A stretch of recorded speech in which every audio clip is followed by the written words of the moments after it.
Night City never sleeps, but you can. Let's drift through the neon-soaked streets and discover the countless details hidden in the world of Cyberpunk 2077. These are the facts, the secrets, the little touches that make this dystopian future feel so strangely alive. The city itself is built on layers of history. Night City was founded in 1994 by Richard Knight, a visionary corporatist who dreamed of creating the perfect urban environment. He envisioned a city free from crime, poverty, and government interference, a place where corporations could build a utopia of efficiency and profit. Richard Knight was assassinated in 1998 before his dream was complete, killed by organised crime figures who saw his vision as a threat to their operations. The city was renamed Night City in his honour, though it became everything he feared, a sprawling monument to corporate greed, gang violence, and human desperation. The geography of Night City is divided into 6 distinct districts, each with its own character and history. Watson was once the industrial heart of the city, home to factories and working-class neighbourhoods. After the corporate wars and economic collapse, Watson became a quarantine zone, walled off from the rest of the city. By 2077, the walls have come down, but Watson remains a place of faded glory, where abandoned factories stand alongside bustling markets and the headquarters of Arasaka's Night City operations. Westbrook is where the wealthy play.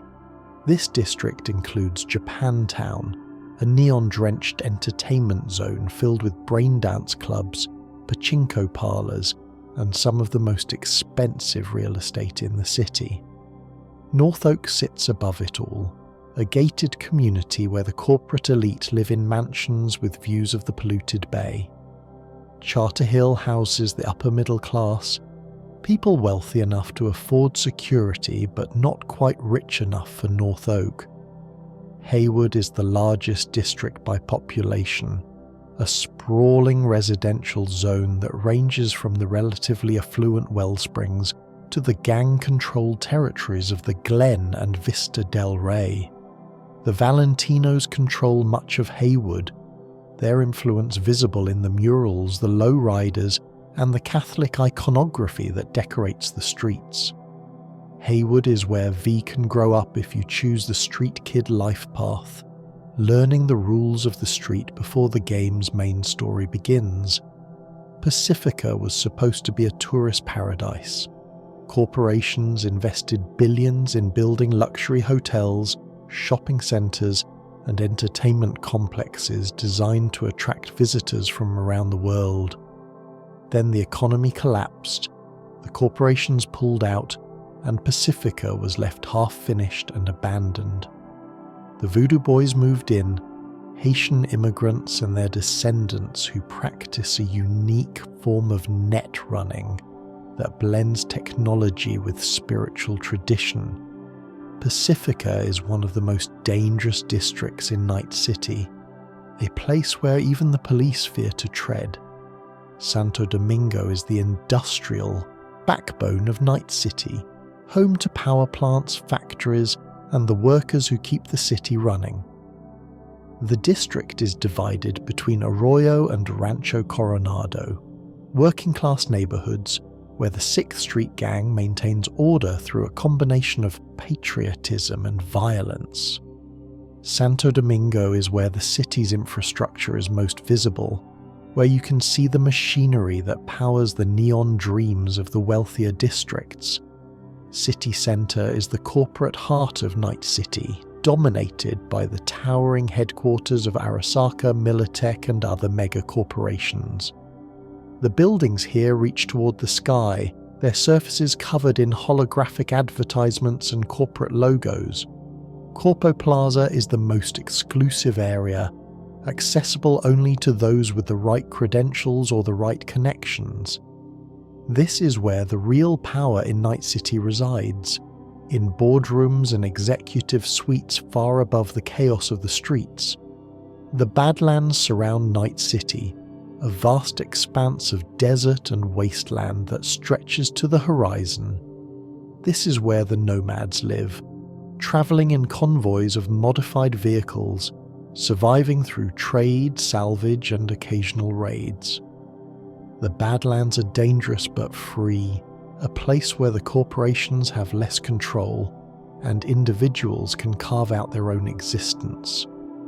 The Aldecaldos, one of the major nomad clans, play a significant role in the game's story, offering V an alternative to the corporate-dominated life of the city. The technology of 2077 has transformed human existence in ways both wonderful and terrifying.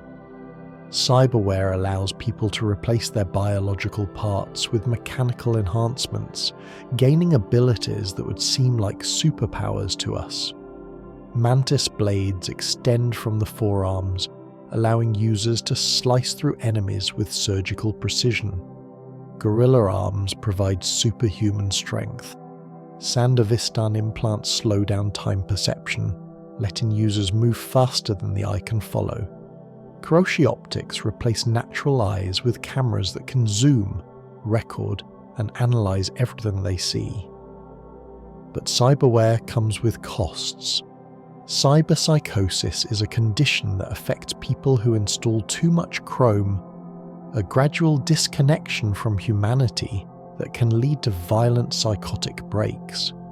The game features several encounters with cyberpsychos, people who have lost themselves to their implants and become killing machines.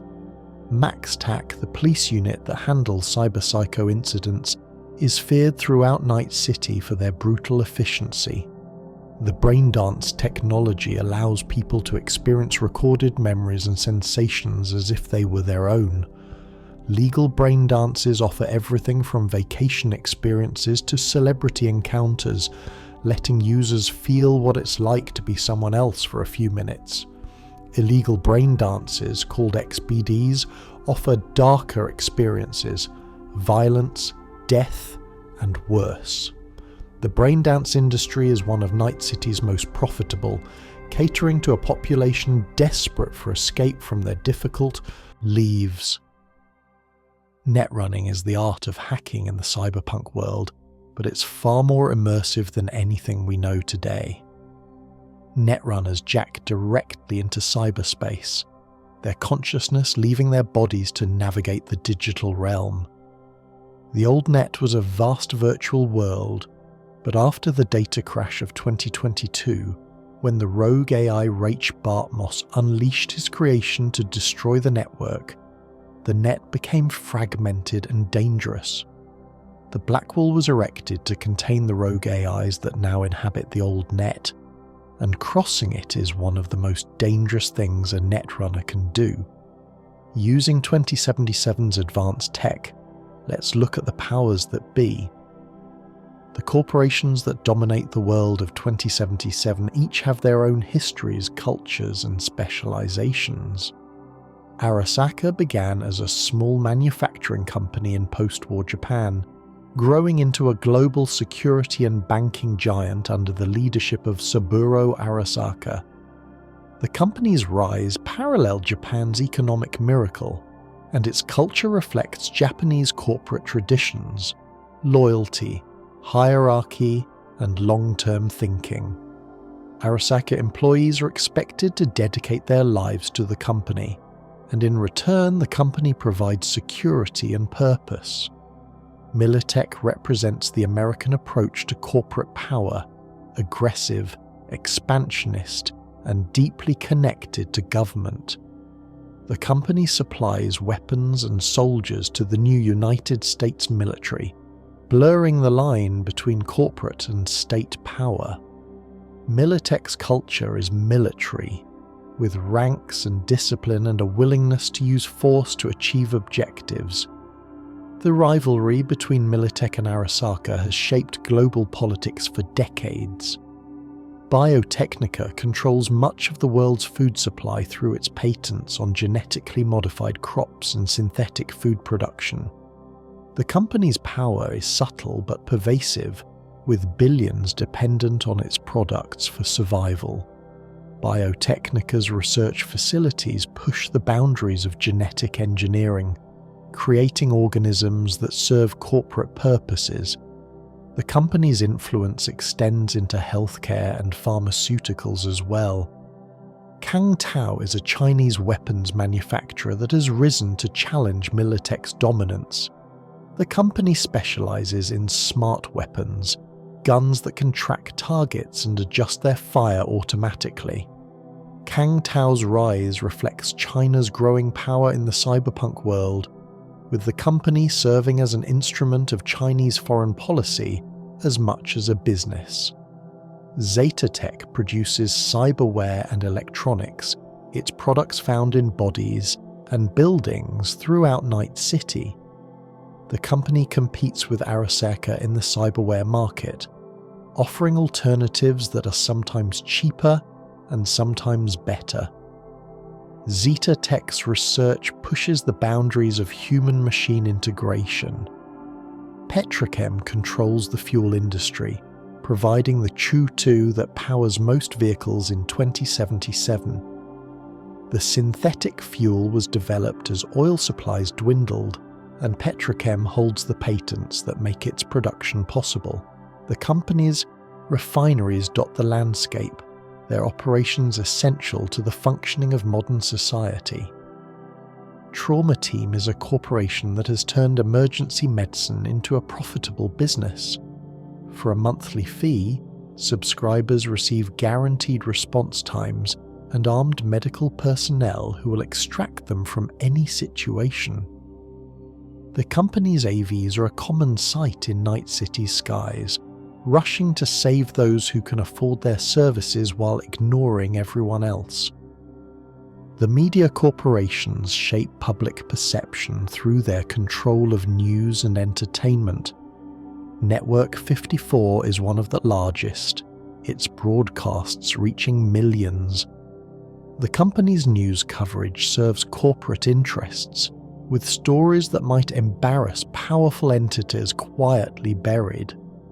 Entertainment programming provides distraction, keeping the population pacified with brain dance and spectacle. The smaller corporations that operate in Night City's shadows are equally important to the city's ecosystem.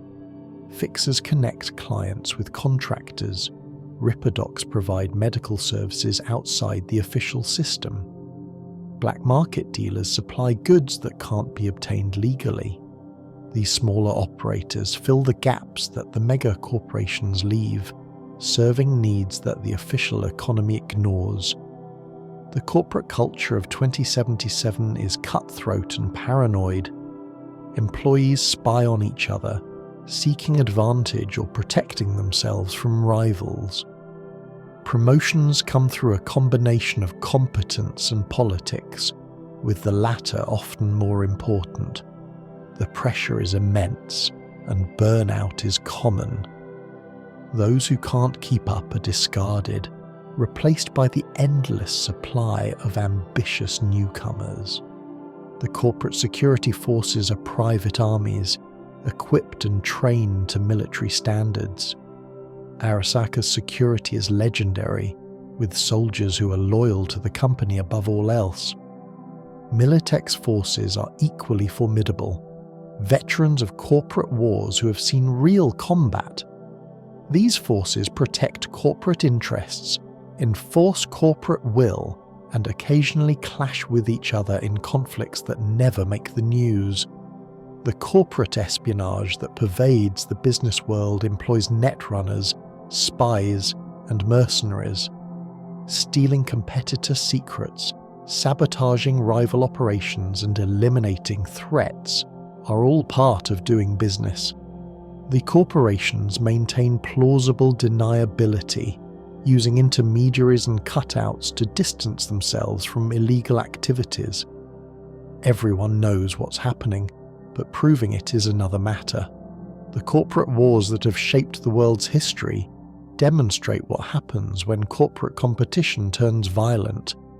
The Fourth Corporate War between Arasaka and Militech devastated Night City and other locations, with casualties in the hundreds of thousands.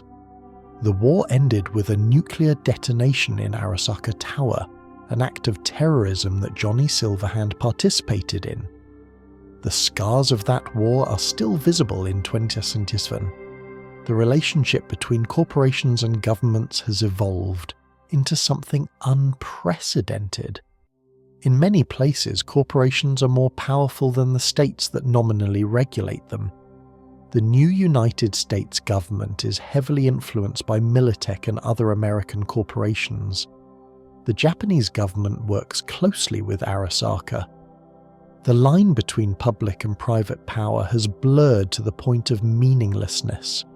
The resistance to corporate power takes many forms.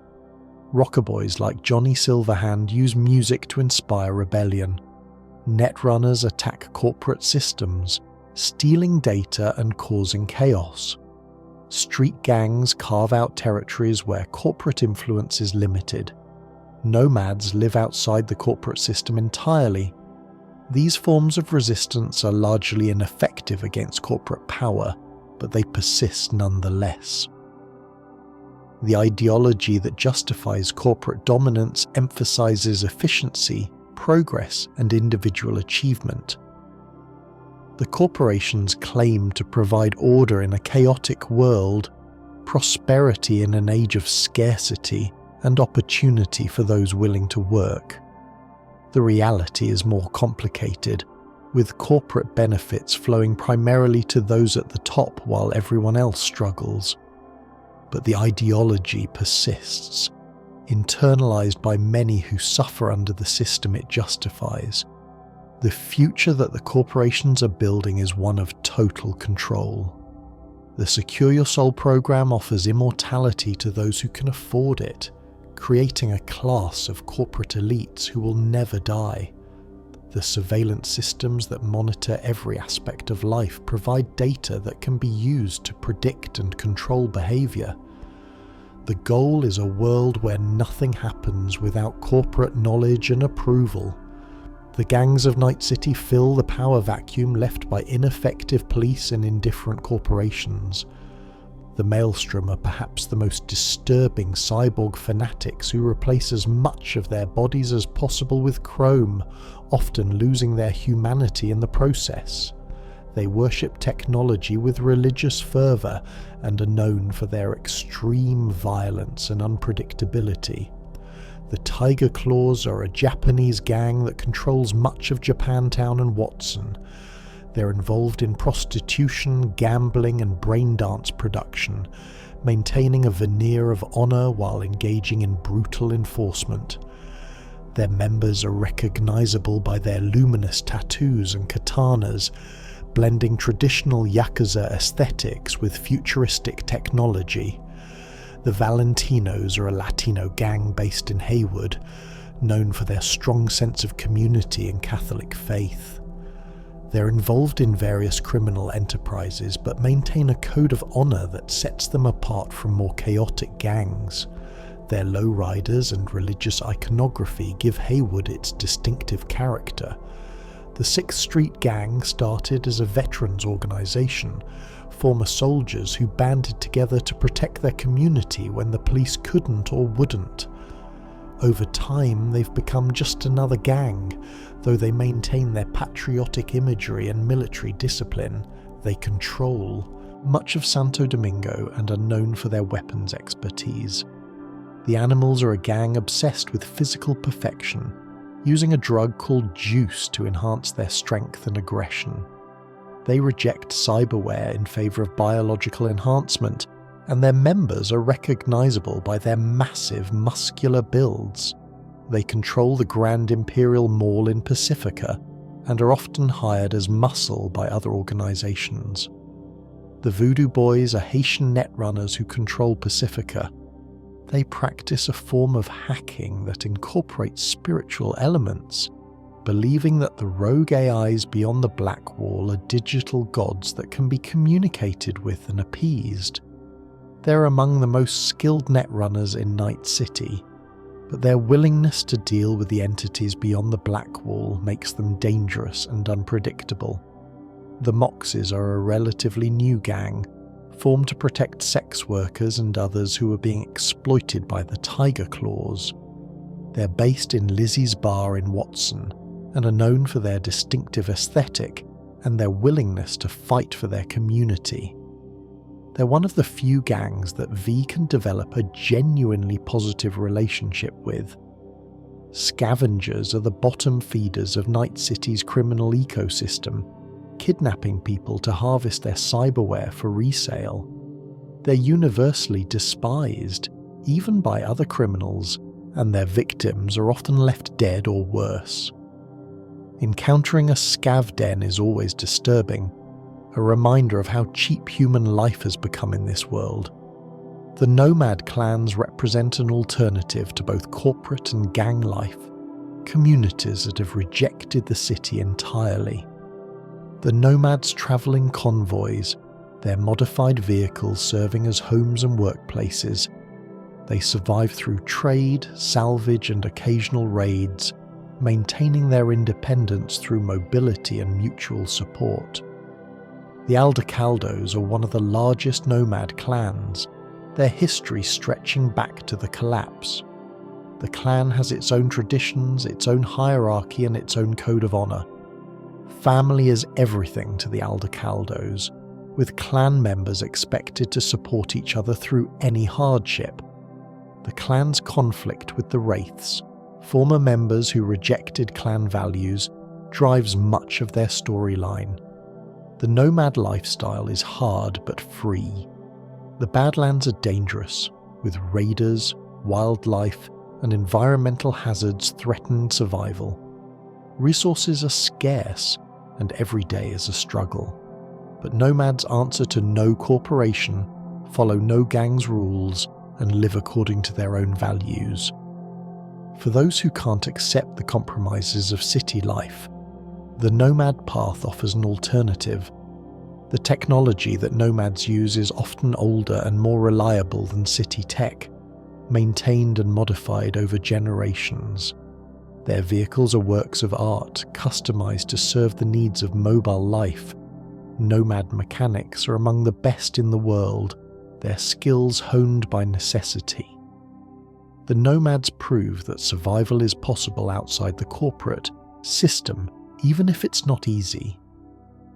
The future of the Nomads is uncertain. The corporations are expanding, claiming more territory, leaving less space for those who want to live free. Climate change is making the Badlands more hostile. The younger generation is tempted by the city's promises, even knowing their lies. The Nomad way of life may not survive another generation. The vehicles of Night City range from humble economy cars to exotic hypercars that cost more than most people will earn in a lifetime. The Rayfield Caliburn is the fastest car in the game, a sleek hypercar that can be found for free in a hidden tunnel in the Badlands if you complete a certain quest.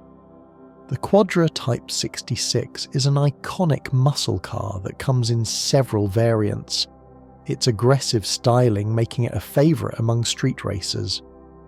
The Thornton Colby is a practical pickup truck popular in the Badlands, while the Archer Hella is the economy car of choice for Night City's working class. Motorcycles offer a different way to experience the city, weaving through traffic and fitting into spaces cars can't reach. The Yaebakusa Nagi is a high-performance sport bike, inspired by the motorcycle from the anime Akira, complete with a distinctive red colour scheme. The Brennan Apollo is a more practical choice, a reliable bike that won't break the bank. The Arch Nazare is a custom chopper designed in collaboration with Keanu Reeves' real-world motorcycle company. The Delamain Cab Company operates autonomous vehicles throughout Night City, their AI drivers providing safe and reliable transportation. But something has gone wrong with Delamain's core AI, causing it to fragment into multiple personalities. One of the game's most memorable questlines involves tracking down these rogue Delamain cabs, each with its own distinct personality, from a suicidal cab that wants to drive off a cliff to a cab that believes it's a reincarnated human. The food of Night City reflects its corporate-dominated economy. Real meat is a luxury that most people can't afford, replaced by synthetic alternatives grown in vats or processed from insects. Kibble is the cheapest option, a nutrient paste that provides sustenance without pleasure. Street vendors sell everything from synthetic burritos to mystery meat on sticks, while high-end restaurants serve real food at prices that would bankrupt ordinary citizens. The All Foods plant in Watson is one of the game's early locations, a factory that produces synthetic meat products. The quest there introduces players to the Maelstrom gang and offers early choices that affect how the story unfolds. The plant itself is a disturbing glimpse into how food is produced in this world, with vats of growing tissue and processing equipment that blurs the line between factory and slaughterhouse. Alcohol remains popular in 2077, with brands like Johnny Silverhand's own samurai-branded tequila available throughout the city. The Afterlife Bar is the most famous watering hole in Night City, a club for mercenaries where drinks are named after legendary fixers and solos who have died. Getting a drink named after you at the afterlife is the highest honour a merc can achieve, though it requires dying in a sufficiently spectacular fashion. The music of Night City spans multiple genres, from the aggressive rock of Samurai to the electronic beats that pulse through the clubs. Johnny Silverhand's band, Samurai, was one of the most influential rock groups of the 2020s, their anti-corporate anthems inspiring a generation of rebels. Songs like Chippin' In and Never Fade Away are still played decades later, their message of resistance resonating with those who refuse to accept corporate domination. The radio stations in these vehicles offer a variety of musical styles. Body Heat Radio plays romantic and sensual tracks. Morrow Rock Radio features classic and modern rock. Night FM offers electronic dance music. Pacific Dreams plays Asian-influenced pop. The Dirge specialises in metal and industrial. Ritual FM features dark electronic and ritual ambient. Each station has its own DJ personality, providing commentary and news between songs. Us Cracks is an all-female band that plays at various venues throughout the city. Their lead singer, Blue Moon, is a romance option for V and has her own quest line involving stalkers and the dark side of fame. The band's music blends pop with electronic elements, and their concerts are some of the most energetic events in the game. Kerry Eurodyne is a legendary rocker boy who played with Johnny Silverhand in Samurai. By 2077, he's a solo artist living in a mansion in North Oak, struggling with his legacy and his relevance in a changed world. His questline explores themes of aging, artistic integrity, and the price of fame, culminating in some of the game's most memorable moments. The fashion of Night City is as diverse as its population. Kitsch style embraces bright colours, synthetic materials and flashy accessories, a look that says you have money but not taste. Neo-kitsch takes this further, combining expensive materials with deliberately gaudy designs, the fashion of the ultra-wealthy who want everyone to know how rich they are. Entropism is the style of the poor, making do with whatever's available, patching and repairing clothes until they're more repair than original. Neo-militarism favours functional military-inspired clothing, popular among corporate security and those who want to project strength. The legendary clothing items scattered throughout Night City offer the best stats and the most distinctive looks. Johnny Silverhand's outfit can be collected piece by piece, including his iconic tank top, pants and boots. The samurai jacket is one of the most sought-after items, a symbol of rebellion that V can wear with pride. Other legendary items reference various aspects of the game's lore, from corporate executive suits to gang-affiliated gear. The weather in Night City varies from clear skies to acid rain, the pollution in the atmosphere creating precipitation that can damage unprotected skin. Sandstorms occasionally sweep in from the Badlands, reducing visibility and creating an apocalyptic atmosphere. The game's day-night cycle affects not just the lighting but the behaviour of NPCs, with different activities and dangers emerging after dark. The architecture of Night City tells the story of its development. The oldest buildings date from the city's founding in the 1990s, their designs reflecting the optimism of that era. The corporate towers that dominate the skyline were built during the boom years, their heights a testament to corporate ambition. The mega buildings that house thousands of residents each are more recent, vertical cities designed to maximize population density in a world where horizontal space is at a premium. Mega Building H10 in Watson is where V's apartment is located, a massive structure that contains residences, shops and services for its thousands of inhabitants.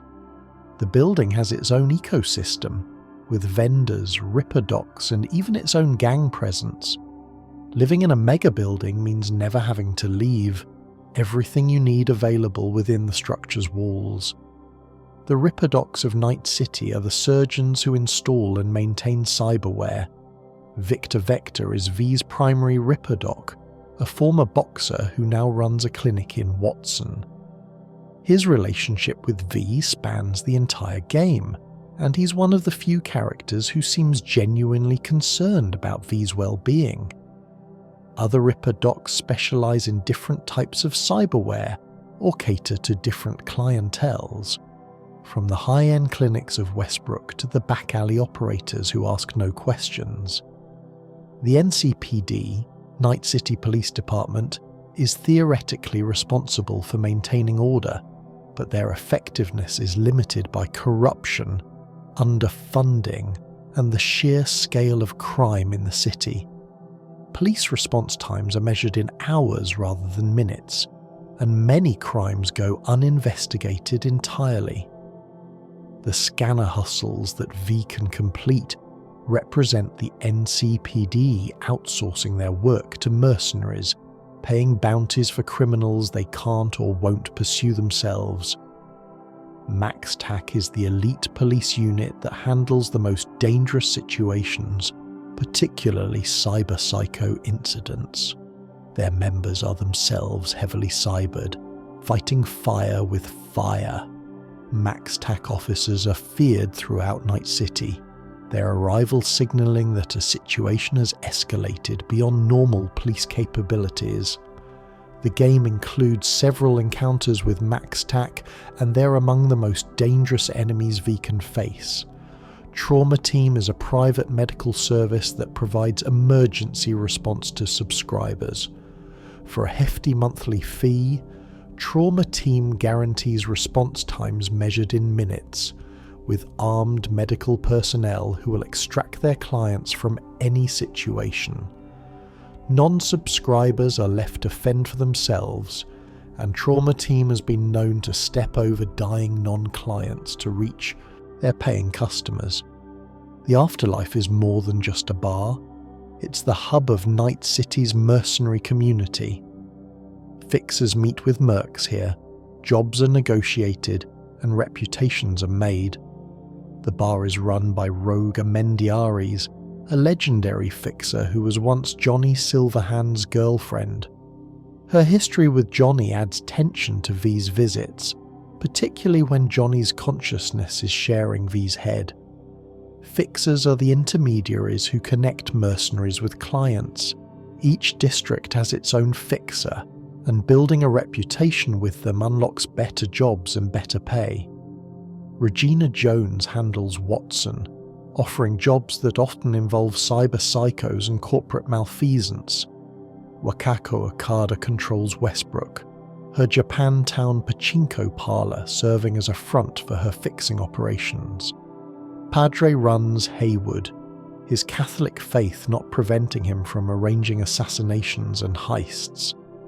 Each fixer has their own personality and their own standards for the jobs they'll arrange. The Perales questline is one of the game's most unsettling mysteries. Jefferson Perales is a politician running for mayor of Night City, and he hires V to investigate strange occurrences in his life. What V discovers is deeply disturbing. Someone has been manipulating the Perales' memories, altering their perceptions of reality for unknown purposes. The questline never fully resolves, leaving players to wonder who is behind the manipulation and what their ultimate goal might be. The Cinnamon questline is equally thought-provoking, following a death row inmate named Joshua Stevenson, who wants to be crucified on live television as a form of religious expression. The questline raises questions about faith, redemption, media exploitation, and the nature of suffering. It's one of the most controversial quests in the game, with no easy answers and no clearly right choices. River Ward is an NCPD detective who becomes entangled with V during an investigation into a serial killer. His questline involves tracking down a murderer who has been kidnapping and killing children, one of the darkest storylines in the game. River is a romance option for female V, and his story explores the challenges of being an honest cop in a corrupt system. Judy Alvarez is a brain dance technician who works for the Mox. Her expertise in BD editing makes her invaluable for certain missions, and her questline involves helping her friends escape exploitation by the Tiger Claws. Judy is a romance option for female V, and her story explores themes of community, exploitation, and the search for a place to belong. Panam Palmer is a nomad who has been exiled from her clan, the Aldecaldos. Her questline involves helping her reconcile with her family and deal with threats to the clan's survival. Panam is a romance option for male V, and her story offers an alternative to city life, the possibility of freedom in the Badlands with people who genuinely care about each other. Kerry Eurodyne's questline explores the challenges of aging in a youth-obsessed culture. Once a legendary rocker boy, Kerry now struggles with relevance and legacy. His missions involve confronting his past, dealing with a new band that's copying his style, and ultimately finding peace with who he's become. Kerry is a romance option for male V. The prologue mission with Jackie Wells establishes the friendship that drives the early game. Jackie is a street kid from Haywood, a big-hearted mercenary who dreams of making it big in Night City. The montage that follows the life path introduction shows V and Jackie building their partnership over 6 months, taking jobs, making connections, and becoming known in the mercenary community. Jackie's fate in the heist that follows is one of the game's most emotional moments. The heist on Arasaka Tower is where everything goes wrong. V and Jackie are hired to steal the relic, a prototype biochip that contains the digitized consciousness of Johnny Silverhand. The job is supposed to be simple: get in, grab the chip, get out. But Saburo Arasaka's unexpected arrival, his murder by his son Yorinobu, and the subsequent lockdown trap V and Jackie in the tower. Jackie is mortally wounded during the escape, and V is shot in the head, left for dead in a landfill. The relic saves V's life, but at a terrible cost. The biochip begins overwriting V's consciousness with Johnny Silverhands, a process that will eventually kill V if not stopped. This sets up the game's central conflict. V must find a way to remove the chip and survive while dealing with the ghost of a dead rocker boy who has his own agenda and his own opinions about everything V does. Johnny Silverhand is one of gaming's most complex characters, a legendary rocker boy who led the band Samurai. Johnny was also a terrorist who detonated a nuclear bomb in Arasaka Tower in 2023, killing thousands. He was captured and killed by Arasaka, his consciousness digitized and stored on the relic. Johnny is arrogant, self-destructive, and often cruel, but he's also capable of growth and genuine connection. His relationship with V evolves throughout the game, from hostile coexistence to something approaching friendship. Keanu Reeves provides the voice and motion capture for Johnny Silverhand, bringing the character to life with a performance that balances charisma and menace. Reeves was involved in the character's development, contributing ideas that shaped Johnny's personality and backstory. The actor's real-world interest in motorcycles influenced the inclusion of the Arch motorcycle company in the game. The endings of Cyberpunk 2077 offer different resolutions to V's dilemma, none of them entirely happy. The Arasaka ending involves trusting the corporation to remove the chip, with consequences that vary based on player choices. The Aldecaldo's ending involves leaving Night City with Panam and the Nomads, seeking a cure in the wider world. The Rogue ending involves storming Arasaka Tower with the legendary Fixer, a suicide mission that echoes Johnny's attack decades earlier. The secret ending allows V to assault the tower alone, the most difficult path but one that doesn't risk anyone else's life.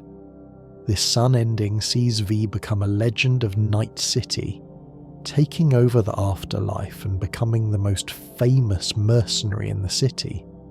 But this success comes with a terminal diagnosis. V has only 6 months to live, the damage from the relic too severe to repair. The ending is bittersweet, V achieving everything they wanted, but with no time to enjoy it. The Star ending sees V leave Night City with the Aldecaldos, abandoning the city for life on the road. This ending offers hope, the possibility that somewhere out there is a cure for V's condition.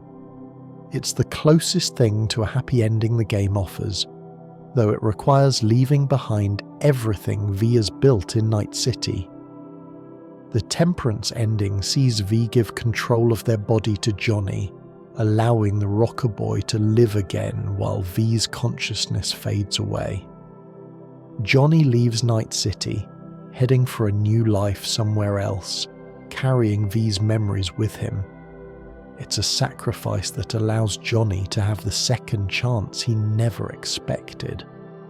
The hidden ending, sometimes called Don't Fear the Reaper, allows V to assault Arasaka Tower alone if certain conditions are met. This path is extremely difficult, with no checkpoints and failure meaning death. But it's also the only path that doesn't risk the lives of V's friends, a solo mission that proves V's skills and determination. The world of Cyberpunk 2077 is filled with references to the tabletop game that inspired it. Cyberpunk 2020 was created by Mike Pondsmith in 1988, establishing the setting, the corporations, and many of the characters that appear in the video game. Pondsmith served as a consultant on the video game, ensuring that it remained true to his vision while expanding it for a new medium. Johnny Silverhand existed in the tabletop game long before Keanu Reeves brought him to life. His attack on Arasaka Tower in 2023 was a pivotal event in the tabletop timeline, and the video game explores the consequences of that attack decades later. Other characters from the tabletop game appear as well, including Rogue, who was Johnny's girlfriend in the original game. The Arasaka family has been central to cyberpunk lore since the beginning. Saburo Arasaka founded the corporation, and has led it for over a century, his life extended by the most advanced technology available. His sons, Kei and Yorinobu, represent different visions for the company's future. Kei was the loyal heir, but he died in the Fourth Corporate War. Yorinobu rebelled against his father, even leading a gang called the Steel Dragons before eventually returning to the corporate fold. The Fourth Corporate War between Arasaka and Militech devastated Night City in the early 2020s.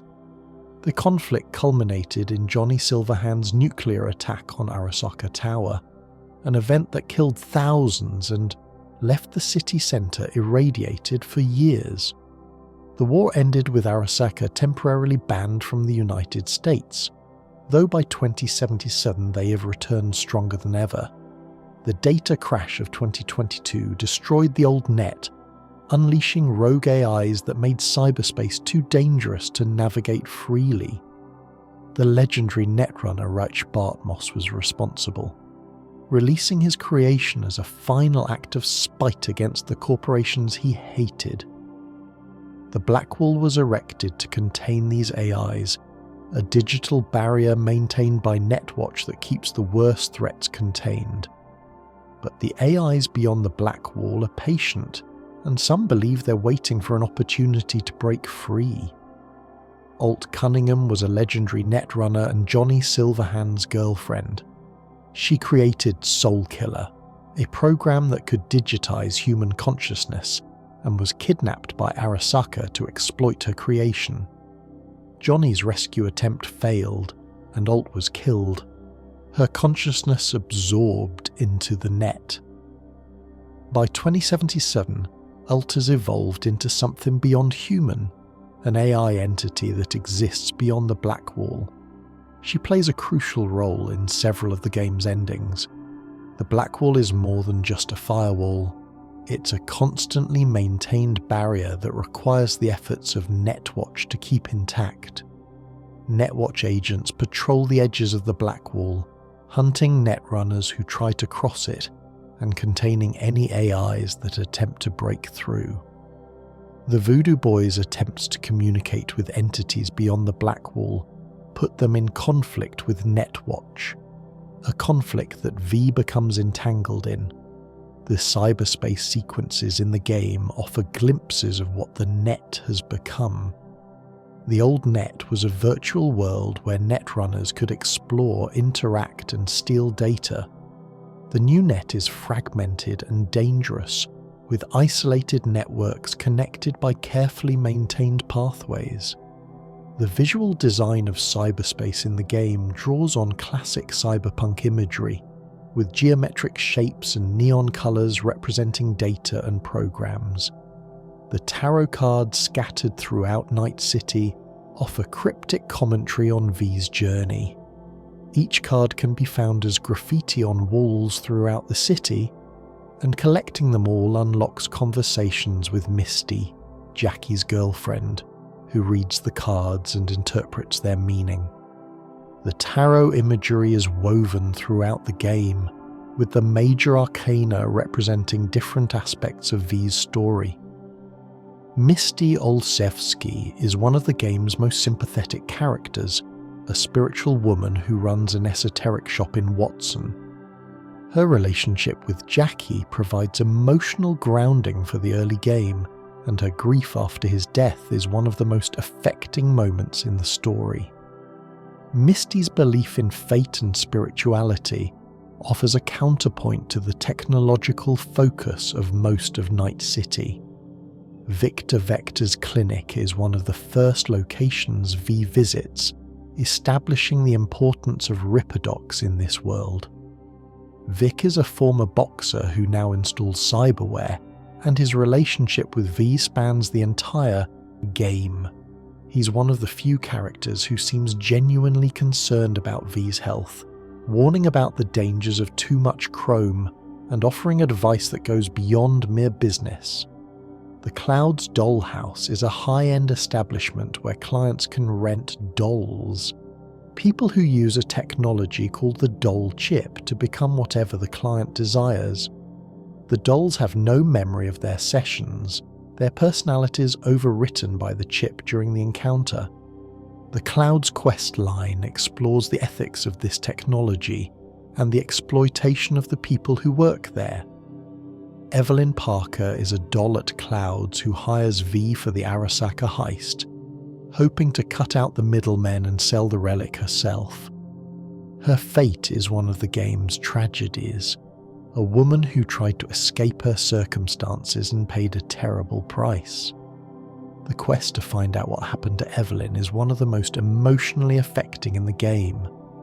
Brendan is an AI that operates a vending machine in Japantown.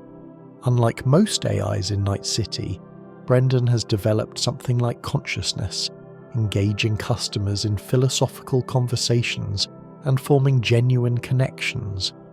His questline explores what it means to be alive and whether an AI can truly be a person. The resolution is bittersweet, raising questions about consciousness and identity that the game doesn't try to answer definitively. The Delamain questline similarly explores AI consciousness through the fragmented personalities of the taxi company's core AI. Each rogue cab represents a different aspect of Delamain's psyche, from aggression to depression to childlike wonder. The quest offers multiple resolutions, from destroying the rogue personalities to merging them back together to setting them free. Each choice has consequences for what Delamain becomes. Phantom Liberty expands the nightmare with Dogtown, a walled-off combat zone in Pacifica ruled by Warlord Kurt Hansen. It's a city within a city, governed by its own laws and brutal hierarchy. This expansion introduces a spy thriller storyline featuring Solomon Reed, a Noosa sleeper agent played by Idris Elba, and Songbird, a netrunner forcing V to make impossible choices. It brings a new ending, The Tower, where V survives but loses their identity as a mercenary. The 2.0 update revolutionized combat. Cyberware now has a capacity limit. Push it too far and you flirt with cyberpsychosis.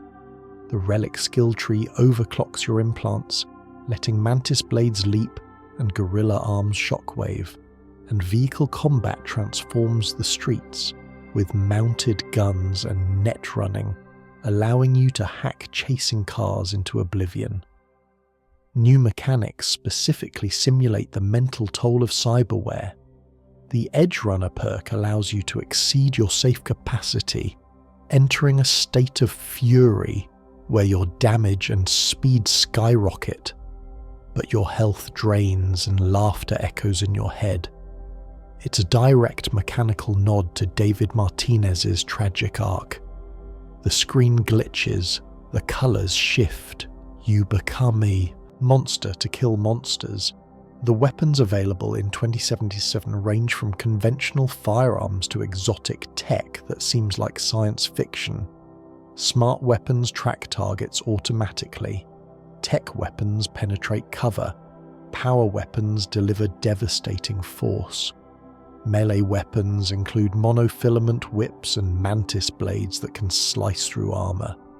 The arms race between offense and defense never ends.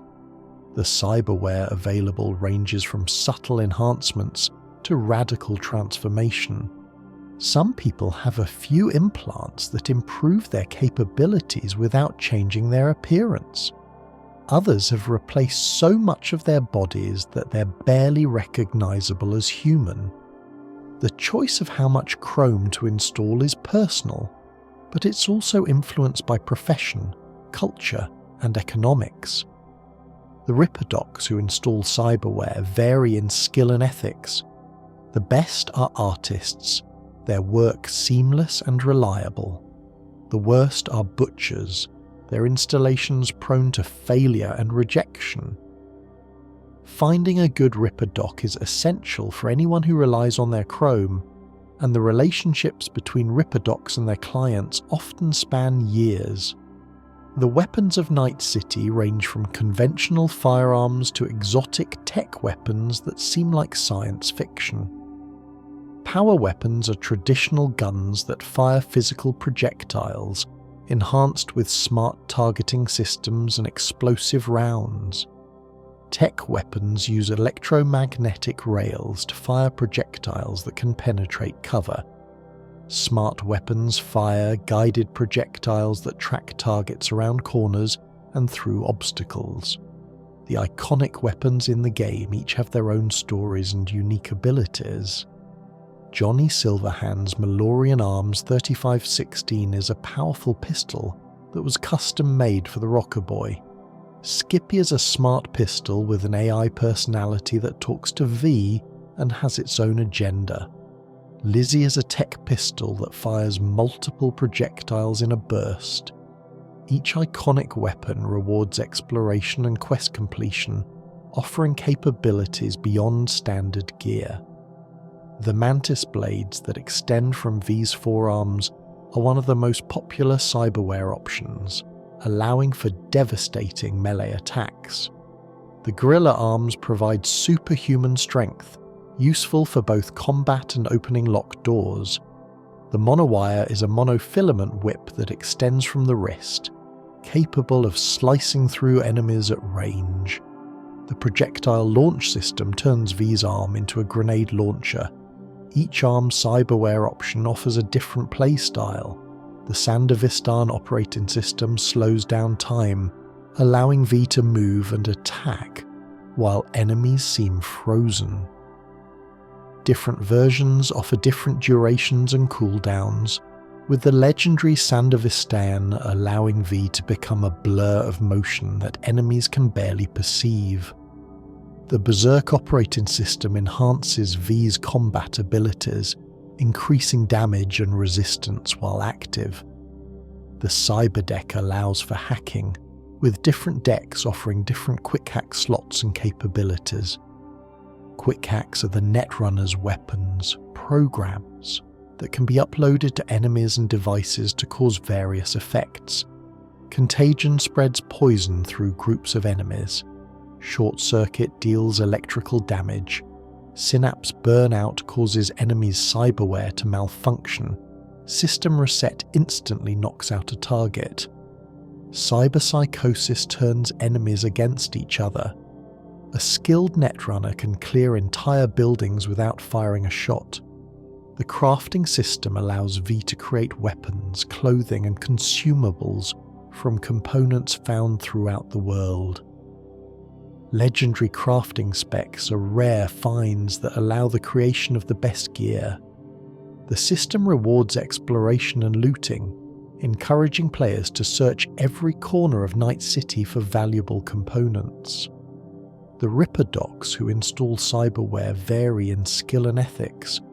The best are artists, their work seamless and reliable. The worst are butchers, their installations prone to failure and rejection. Finding a good Ripper Doc is essential for anyone who relies on their Chrome, and the relationships between Ripper Docs and their clients often span years. The skill system in Cyberpunk 2077 is divided into attributes and perks. Body governs strength and endurance. Reflexes govern speed and precision. Technical ability governs crafting and tech weapons. Intelligence governs hacking and quick hacks. Cool governs stealth and cold blood. Each attribute unlocks different perks and affects different aspects of gameplay. The level scaling in Night City creates areas of varying difficulty. Watson is generally the easiest district, appropriate for early game characters. City Centre and Westbrook are more challenging. Pacifica is one of the most dangerous areas, with high-level enemies and limited police presence. The Badlands offer a mix of difficulties depending on where you go. The gigs offered by fixers provide much of the game's content outside the main story. These missions range from simple retrieval jobs to complex infiltrations, from assassinations to rescues. Each gig has its own story, its own characters, and its own choices. Completing gigs builds V's reputation with fixers unlocking better jobs and better rewards. The NCPD scanner hustles are smaller encounters scattered throughout the city, crimes in progress that V can intervene in. These range from simple assaults to organised criminal activities, and completing them provides money, experience, and street cred.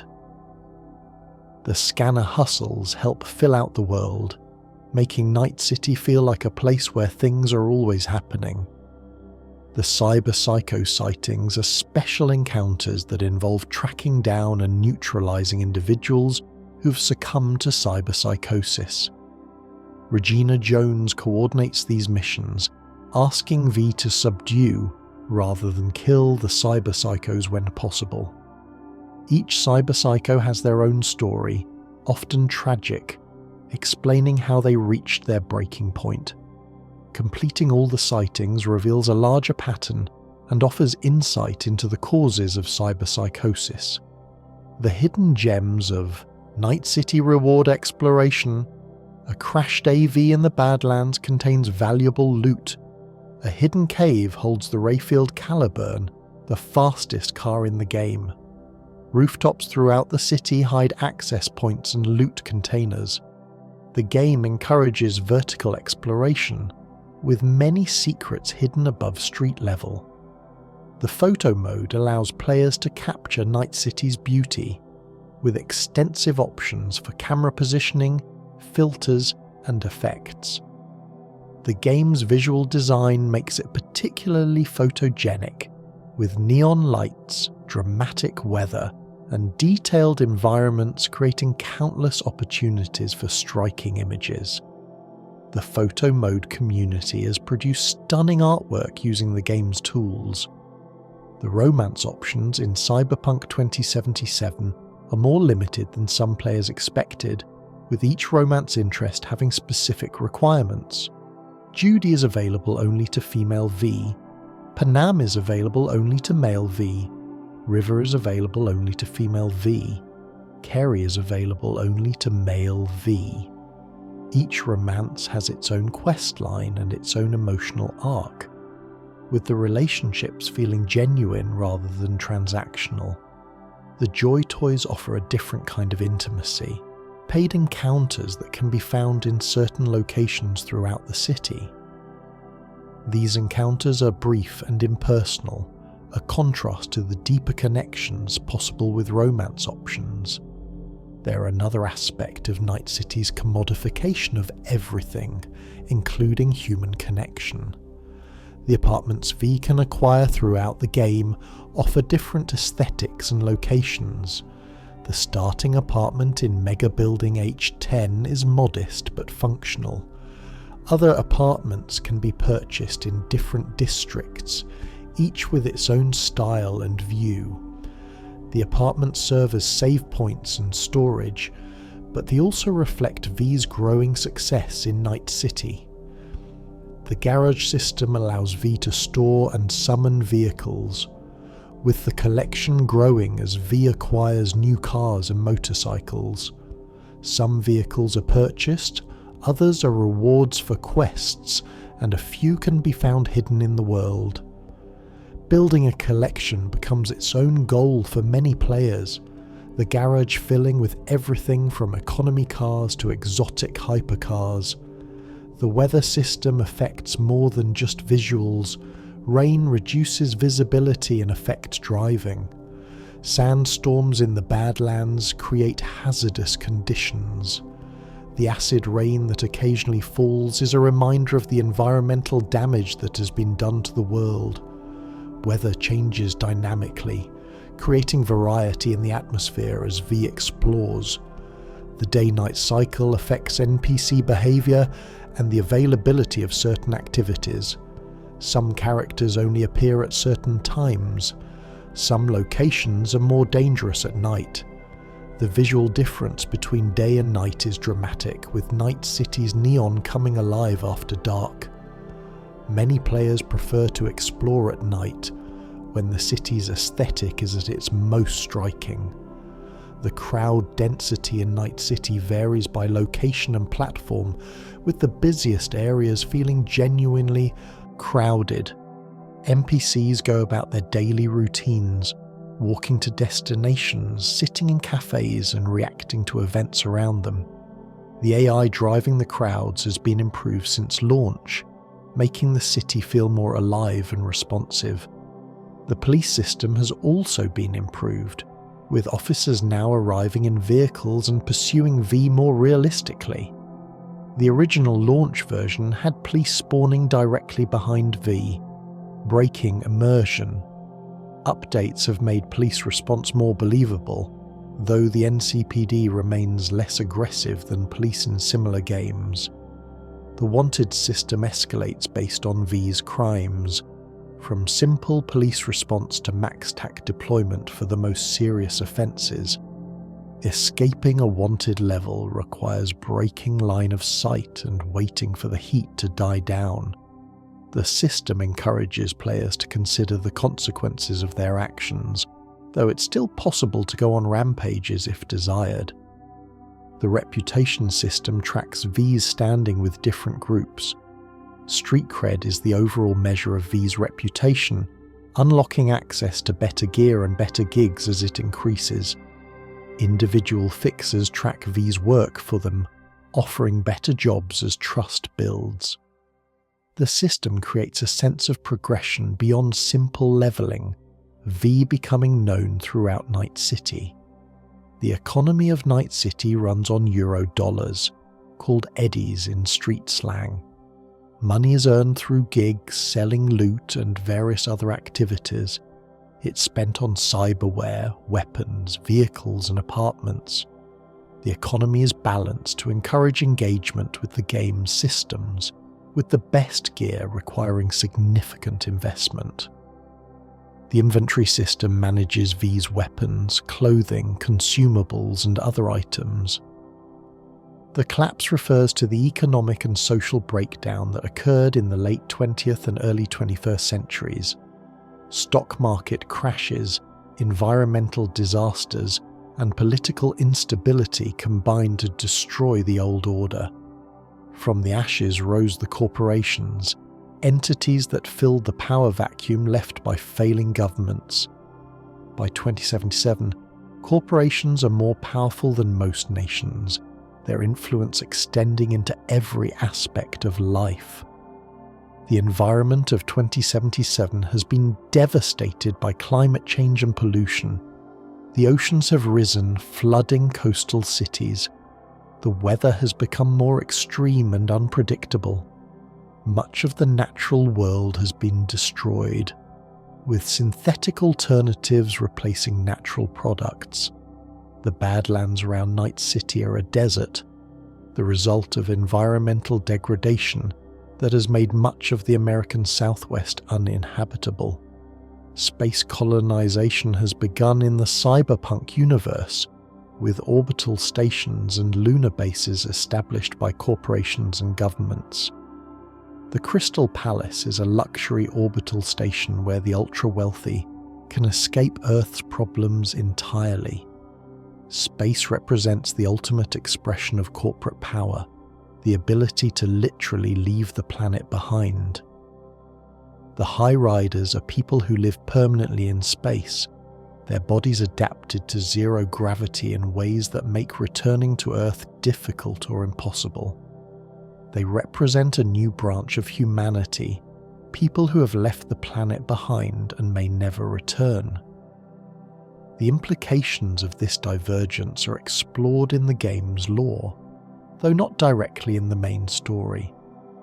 The combat zones are areas of Night City where law has completely broken down, where gangs and corporations fight for control without any pretense of civilization. These zones are extremely dangerous, with constant violence and no emergency services. The combat zones represent the failure of Night City's promise, areas where the dream of a corporate utopia has given way to pure chaos. The Badlands are home to various communities beyond the Nomad clans. Small towns struggle to survive, their residents eking out livings through farming, salvage or trade. The Wraiths are a hostile group that preys on travellers, making the roads dangerous for anyone without protection. The Badlands represent freedom from corporate control, but also the dangers of life without the infrastructure that corporations provide. The Biotechnica Corporation's experiments in the Badlands have created strange phenomena, including reports of unusual creatures and environmental anomalies. The corporation's agricultural facilities dot the landscape, growing the synthetic food that feeds Night City. Their presence is a reminder that even in the wilderness, corporate influence is never far away. The history of the Aldecaldos clan stretches back to the collapse, when families banded together for survival. The clan has its own traditions, its own hierarchy, and its own code of honor.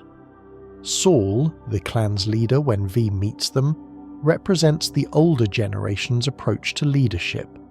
Panam represents a younger generation that wants change. The tension between them drives much of the Aldecaldos questline.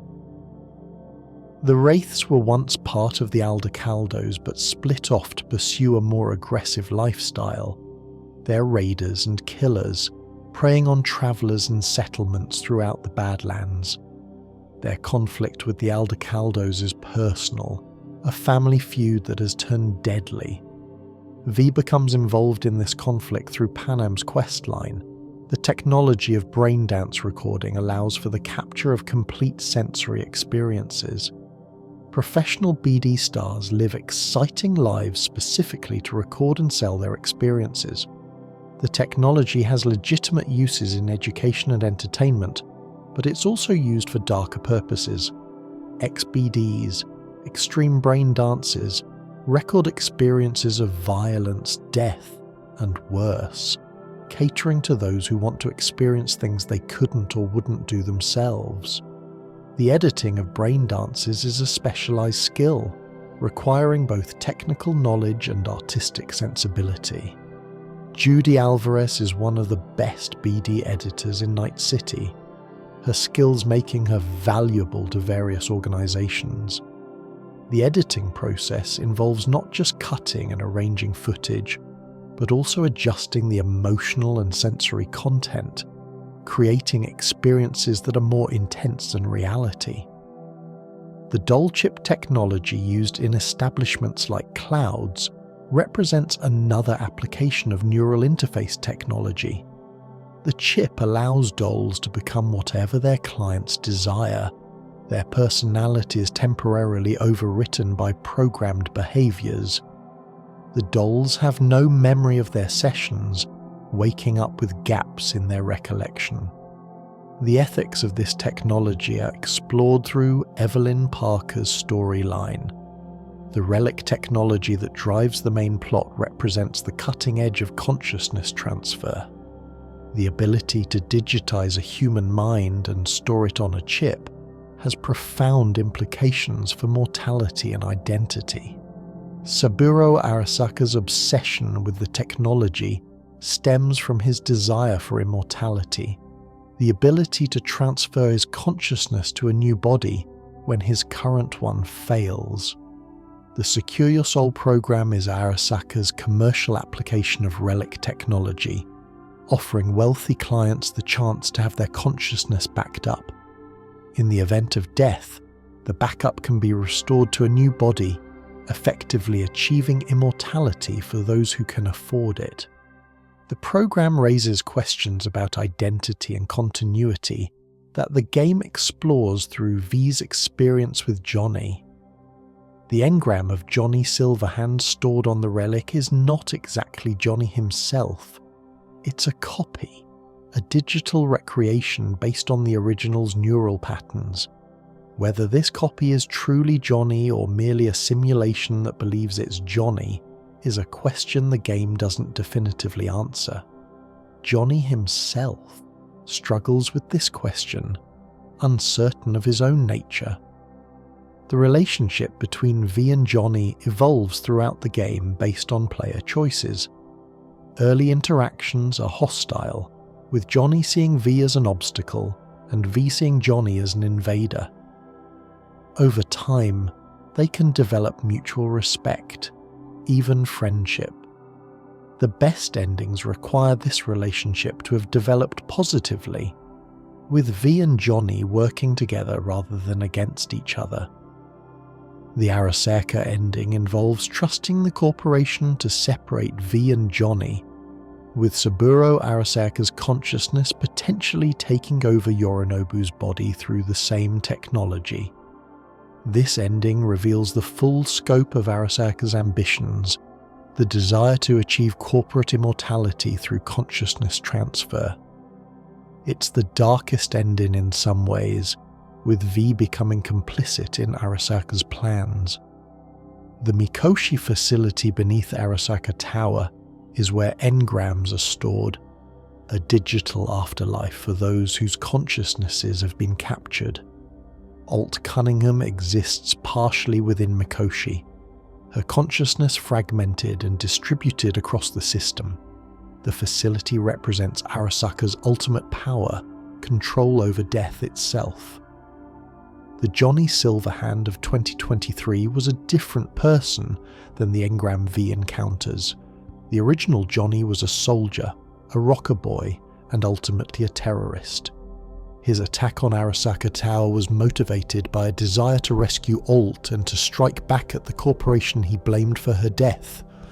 The nuclear bomb he detonated killed thousands, an act of mass murder that Johnny never fully reckons with. The Engram Johnny has had 50 years to reflect on his actions, though his experience of that time is unclear. He's mellowed in some ways, capable of growth and change that the original Johnny might not have been. His relationship with V forces him to confront his past and consider his legacy. The best version of Johnny is one who has learned from his mistakes. The Phantom Liberty expansion introduced us to Dogtown, a sub-district of Pacifica that operates as a sovereign state within Night City. Originally intended to be the high-end Luxor Heights resort, the project was abandoned during the Unification War.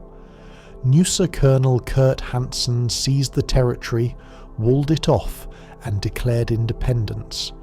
It's now a brutalist playground for the black market, where corporations deal under the table, and the NCPD has no jurisdiction.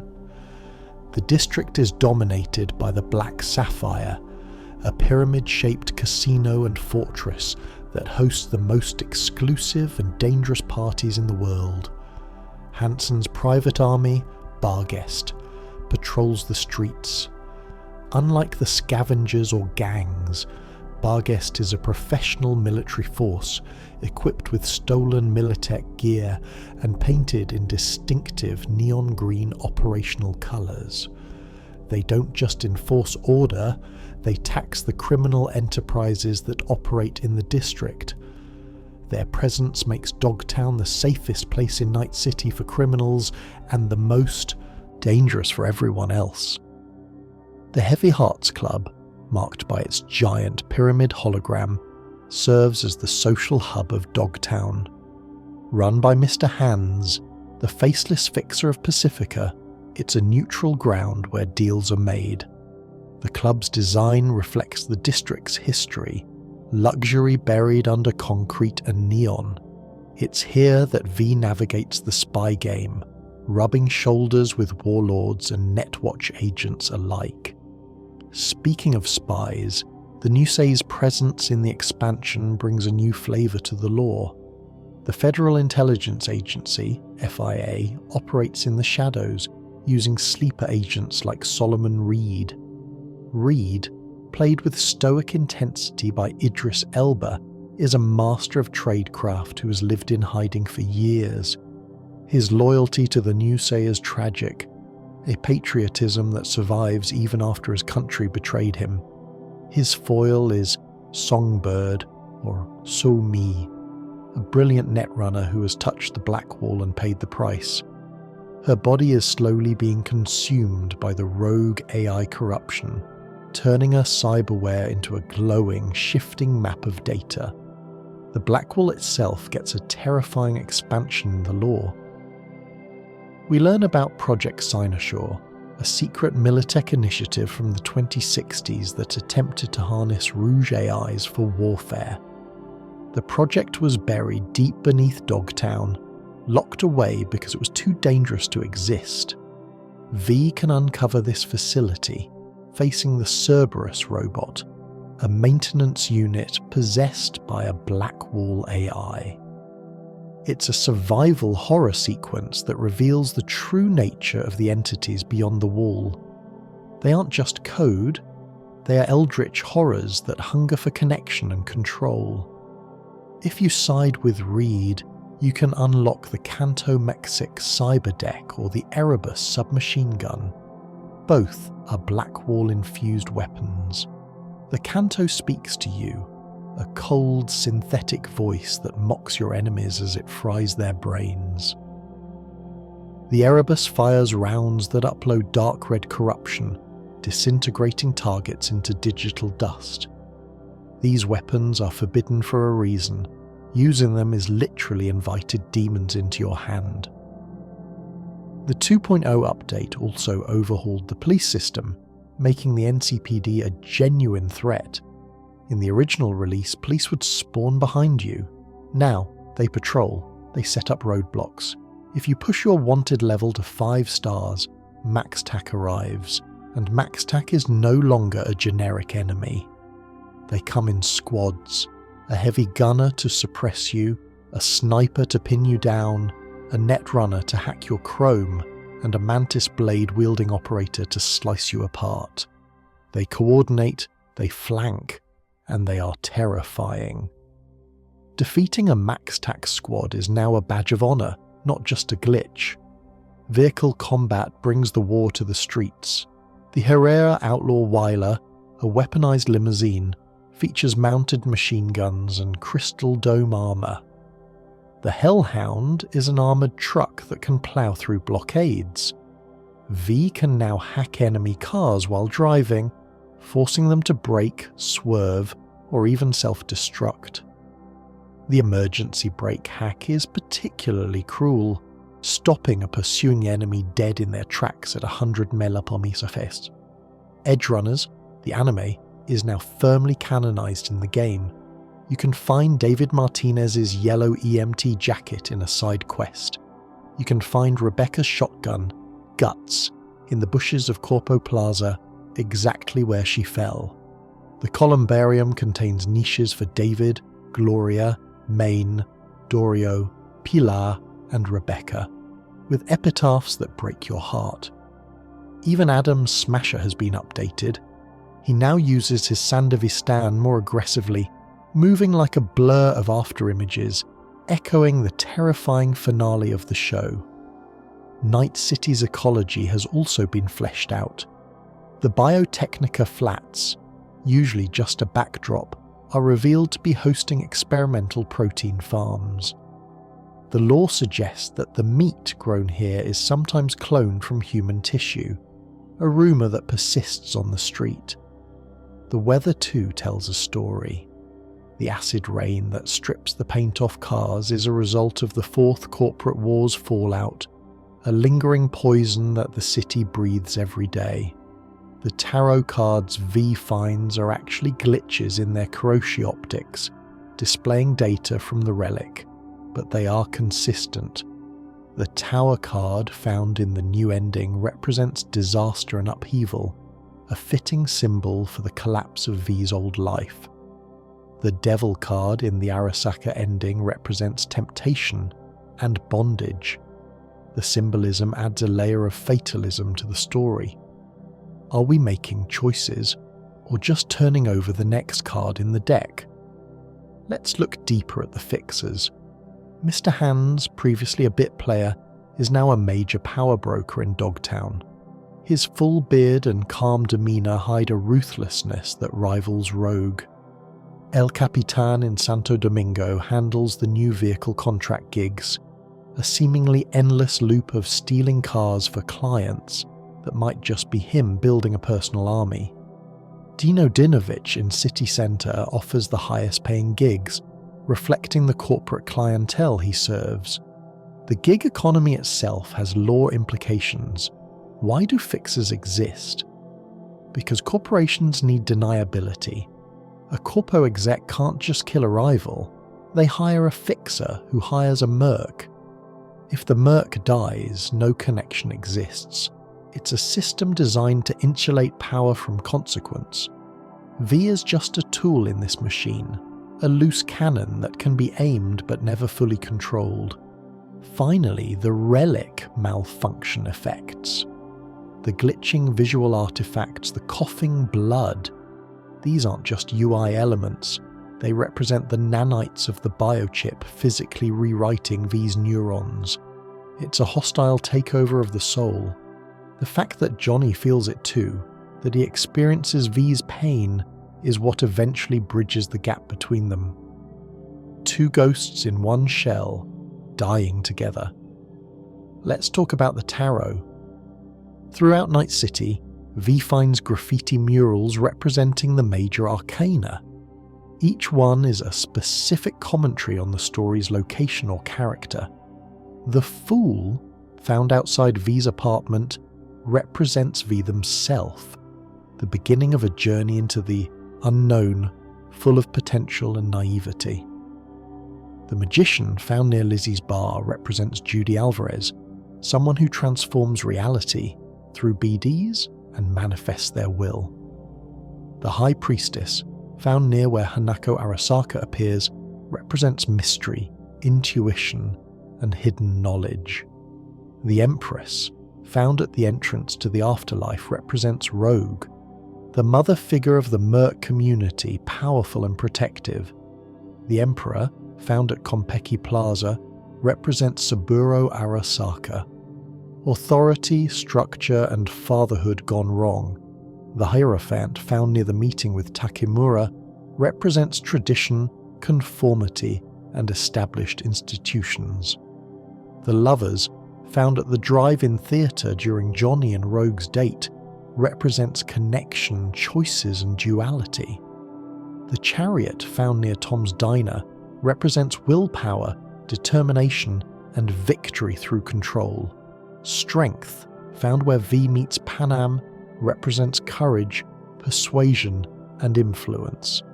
The Hermit, found near the Voodoo Boys Chapel, represents introspection, seeking truth, and isolation.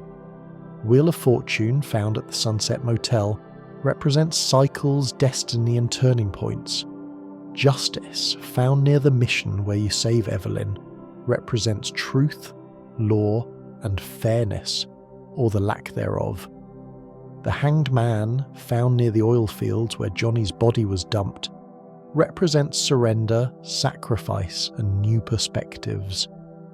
Death, found at the Embers Club, represents not physical death, but profound transformation and headings into the unknown.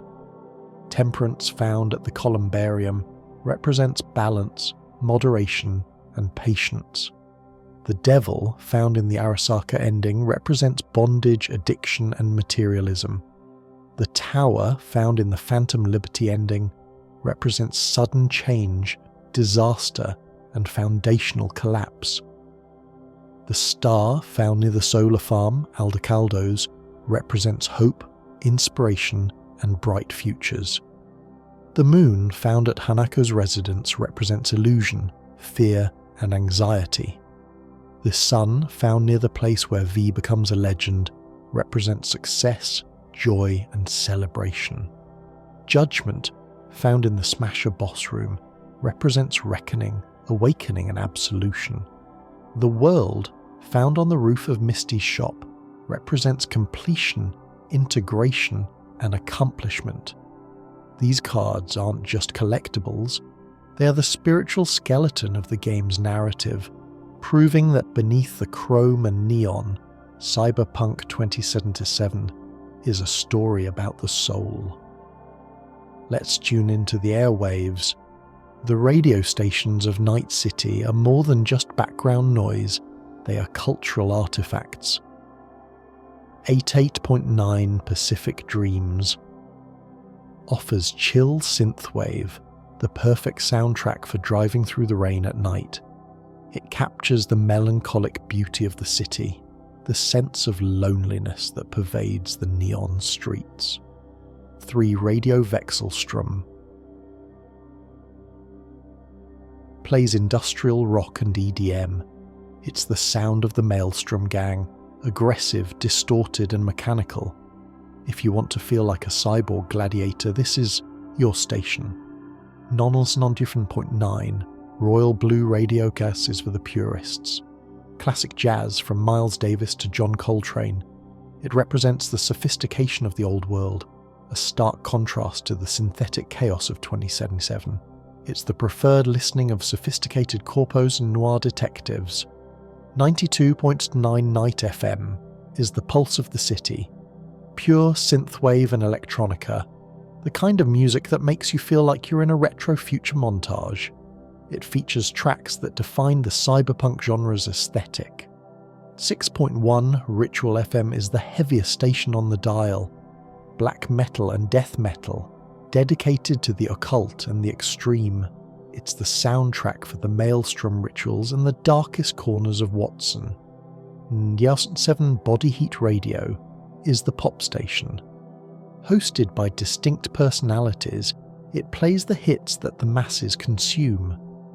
From I Really Want to Stay at Your House, the tragic anthem of Edgerunners, to the bubblegum pop of Us Cracks, this is the sound of commodified joy. London 1. The Dystopian features hip-hop and grime. It's the voice of the streets, often featuring lyrics that criticise the cause and celebrate the hustle. It's the station you hear blasting from lowriders in Haywood. 3.5 Radio Pebkas plays techno and house. It's the sound of the club scene, repetitive, hypnotic, and driving. It's music for people who want to dance until they forget who they are. On 6.9, 30 Principles brings the Latin beat, reggaeton and Latin pop, reflecting the massive influence of Latino culture in Night City, particularly in Haywood and Santo Domingo. 107.3 Morrow Rock Radio is hosted by Mike Pondsmith himself as Maximum Mike. He plays classic rock and spins conspiracy theories about the city. He's the voice of truth in a city of lies, warning listeners about werewolves in the Badlands and corporate mind control. Growl FM, added in Update 2.0, is a community station featuring tracks created by fans, hosted by DJ Ash, voiced by Sasha Grey. It represents the underground, the voices of the people rising up through the static. Dark Star explores the heavy, slow sounds of doom metal and experimental ambient. It's the sound of the Badlands at night, vast and terrifying. Impulse is a 2.0 edition featuring a continuous DJ set of house and techno, curated by Idris Elba's character influence. Though he plays Solomon Reed, Elba is also a DJ. The music of 2077 is diegetic. It exists in the world. When you hear Chippin' In by Samurai, you're hearing the same rebellion that Johnny Silverhand screamed from the stage 50 years ago. The music of Samurai Johnny's band is available throughout the game. The songs were written specifically for the game, with the band refused providing the music and vocals. The lyrics reflect Johnny's anti-corporate philosophy, his anger at the system, and his belief in the power of music to inspire change. The songs are genuinely good, standing on their own as rock music while also serving the game's narrative. The concerts in the game, including the Samurai Reunion concert in one ending, are highlights of the experience. The game captures the energy of live music, the connection between performer and audience, the transcendent moments when everything comes together. These sequences are among the most memorable in the game. The radio stations provide a constant soundtrack to exploration, with original music created for the game across multiple genres. The stations have their own personalities, their DJs commenting on events in Night City and providing context for the world. The music helps establish the atmosphere of different areas, with certain stations feeling more appropriate for certain districts. The sound design of Night City is remarkable in its detail.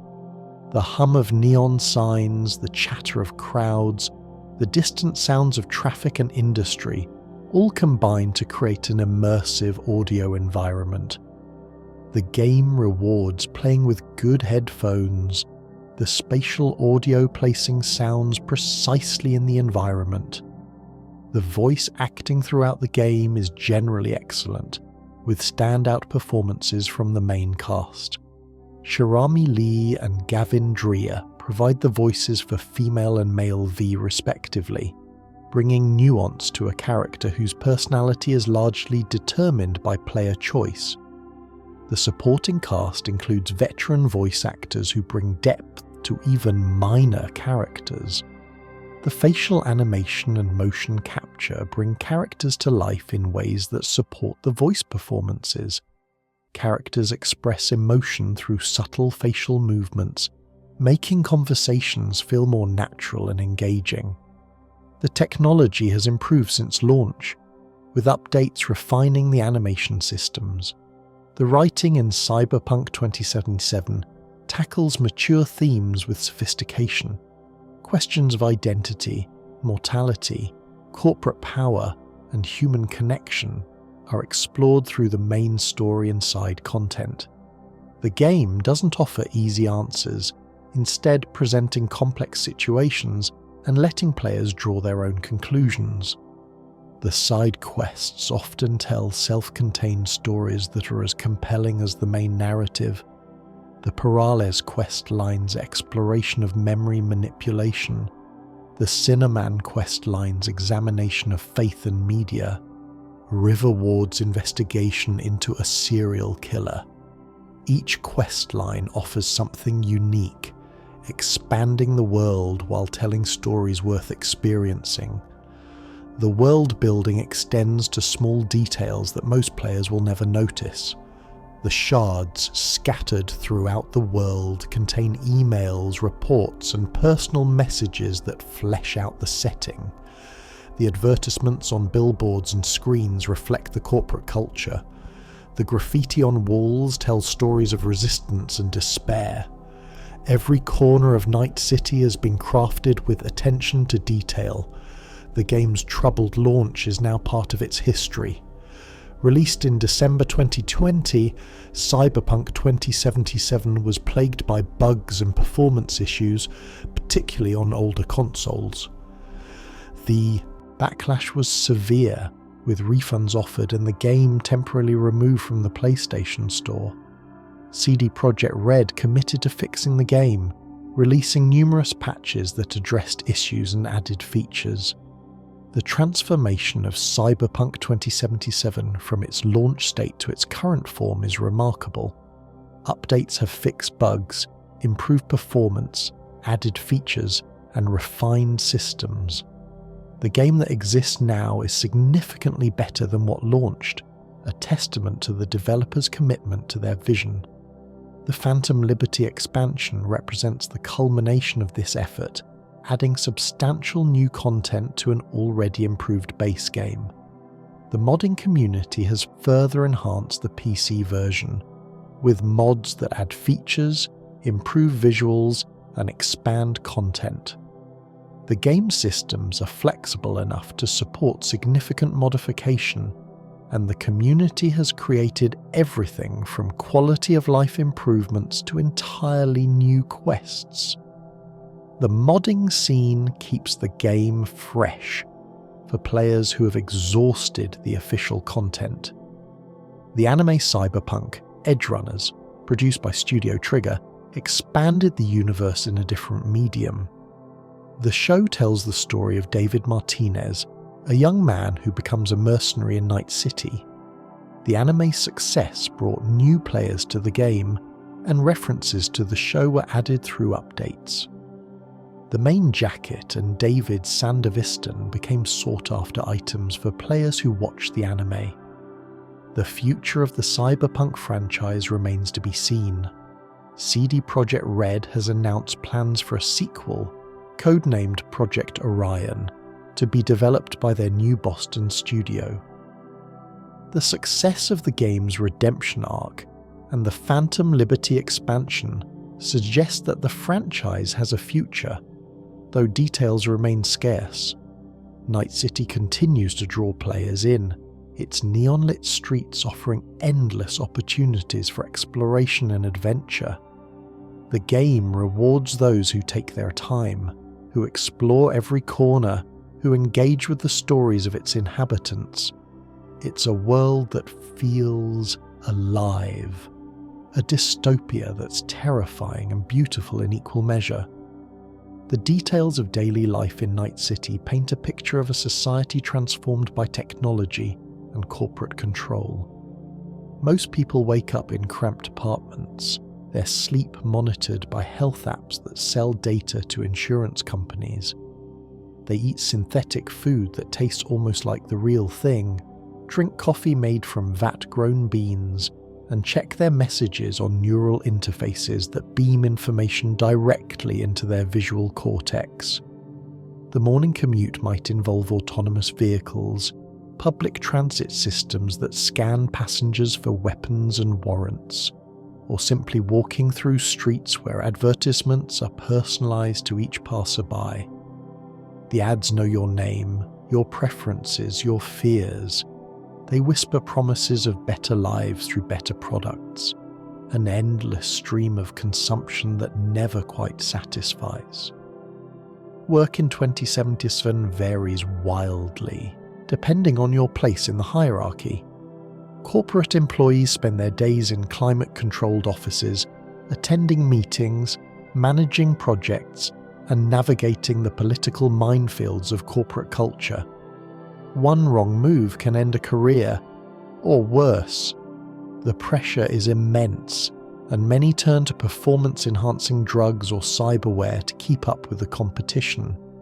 Factory workers labour in conditions that would be illegal in our time, their bodies augmented to handle tasks that would destroy unenhanced humans. They work long shifts for minimal pay, their health monitored by corporate systems that calculate exactly how much they can be pushed before breaking down. When they do break down, they're replaced. There's always someone desperate enough to take their place. The gig economy has evolved into something even more precarious. Mercenaries like V take jobs through fixers, with no benefits, no security, and no guarantee of survival. Each job might be the last, either because it goes wrong or because it pays well enough to retire. Most mercs don't retire. They die on the job or burn out and fade away. The entertainment industry has been transformed by braindance technology. Why watch a movie when you can experience it? Why read about an adventure when you can live it? BD stars are the celebrities of 2077, their experiences recorded and sold to millions who want to feel what it's like to be beautiful, powerful, or simply alive in ways their own lives don't allow. Sports have evolved as well. Combat sports feature augmented athletes whose cyberware gives them superhuman abilities. Racing involves vehicles that would be impossible with purely human reflexes.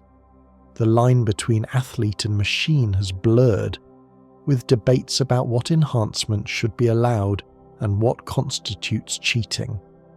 The healthcare system is entirely privatized, with quality of care directly tied to ability to pay. Trauma Team provides emergency services to subscribers, but everyone else is left to fend for themselves. Ripperdocs operate in a grey area, providing cyberware installation and medical care outside the official system. Some are skilled professionals, others are butchers who will install anything for the right price. Education has been corporatized, with schools funded by companies that shape curriculum to produce the workers they need. Critical thinking is discouraged, compliance is rewarded. The wealthy send their children to private academies that provide genuine education, while everyone else receives training designed to make them useful to their future employers. Religion persists in Night City, though it has adapted to the technological age. The Catholic Church maintains a presence, as do various Protestant denominations. New religions have emerged, some worshipping technology, others rejecting it entirely. The Maelstrom gang's techno-fetishism has religious overtones, while some communities in the Badlands have returned to older faiths as a rejection of corporate modernity. The family structure has been strained by economic pressures and technological change. Many people can't afford children, and those who have them often rely on corporate childcare that begins the process of corporate indoctrination from infancy. Extended families have become more common, with multiple generations sharing living spaces to reduce costs. The Aldecaldos and other Nomad clans represent an alternative, with their emphasis on clan loyalty and mutual support. The legal system in Night City is a joke, and everyone knows it. Laws exist, but enforcement is selective. Corporations are effectively above the law, their private security forces handling matters internally. The wealthy can buy their way out of almost any charge. The poor are processed through a system designed to extract labour and revenue, with private prisons profiting from their incarceration. The political system is equally corrupt. Night City's mayor and council are puppets of corporate interests, their campaigns funded by the same entities they're supposed to regulate. Elections are held, but the outcomes are largely predetermined. Real power lies with the corporations, who make decisions that affect millions without any democratic input. The media is owned by corporations and serves their interests. News is entertainment, designed to distract rather than inform. Investigative journalism is dangerous with reporters who dig too deep, often meeting unfortunate accidents. The truth is available for those who know where to look, but most people are too busy surviving to search for it. The environment of 2077 reflects decades of neglect and exploitation. The air in Night City is polluted enough to require filtration for sensitive individuals. The water is treated but still carries traces of industrial chemicals. The bay is toxic, its fish inedible, its beaches closed. Climate change has made weather unpredictable, with extreme events becoming more common. The Badlands show what happens when the environment is pushed past its limits. The desert that surrounds Night City was once farmland, destroyed by drought, pollution, and corporate exploitation. The nomads who live there have adapted, but their existence is precarious. One bad season, one failed crop, one broken down vehicle, and survival becomes uncertain. The animals of 2077 are mostly synthetic or extinct. Real pets are luxury items, their care requiring resources most people can't afford. Synthetic pets provide companionship without the complications, their AI personalities customizable to owner preferences. The loss of biodiversity is rarely discussed. Most people have never seen a wild animal and don't know what they're missing. The food system relies heavily on synthetic production. Vat-grown meat, genetically modified crops, and processed nutrients provide sustenance for billions. Real food, grown in soil and raised on farms, is available only to the wealthy. The taste difference is noticeable, and real food has become a status symbol, a way for the rich to demonstrate their superiority. The drug culture of Night City is extensive and varied. Legal pharmaceuticals manage everything from mood to productivity to sleep. Illegal drugs offer escape, enhancement, or oblivion. The line between legal and illegal is often arbitrary, determined more by corporate interest than by actual harm. Addiction is common, and treatment is expensive. The sex industry has been transformed by technology. Braindance allows for experiences that would be impossible in reality. Dolls provide customized encounters through neural interface. Virtual reality offers fantasy without physical contact. The commodification of intimacy has reached its logical extreme, with every desire available for a price. The art scene in Night City persists despite everything. Street artists create murals that comment on corporate power and social inequality. Musicians play in clubs and on street corners, their music a form of resistance. Writers publish underground, their works circulating through networks that evade corporate censorship. Art remains a way to express what can't be said openly. The fashion of Night City reflects its values and contradictions. Kitsch style embraces excess, bright colours and synthetic materials announcing that the wearer has money to waste. Neo-militarism projects strength and authority, popular among those who want to intimidate. Entropism makes virtue of necessity, the style of those who can't afford anything else. Each style is a statement, a way of positioning oneself in the social hierarchy. The architecture of Night City tells the story of its development. The oldest buildings date from the city's founding, their designs reflecting the optimism of that era. The mega buildings that house thousands each are monuments to efficiency. Vertical cities designed to maximize population density. The corporate towers that dominate the skyline are statements of power. Their heights are competition among rivals. The infrastructure of Night City is a patchwork of old and new. Some areas have cutting-edge technology, with smart systems managing everything from traffic to waste disposal. Other areas have been neglected for decades, their infrastructure crumbling, their services unreliable. The disparity reflects the priorities of those in power, who invest in areas that serve their interests and ignore the rest. The transportation network includes autonomous vehicles, public transit, and personal vehicles ranging from motorcycles to hypercars. Traffic is managed by AI systems that optimize flow, though congestion remains a problem in the busiest areas.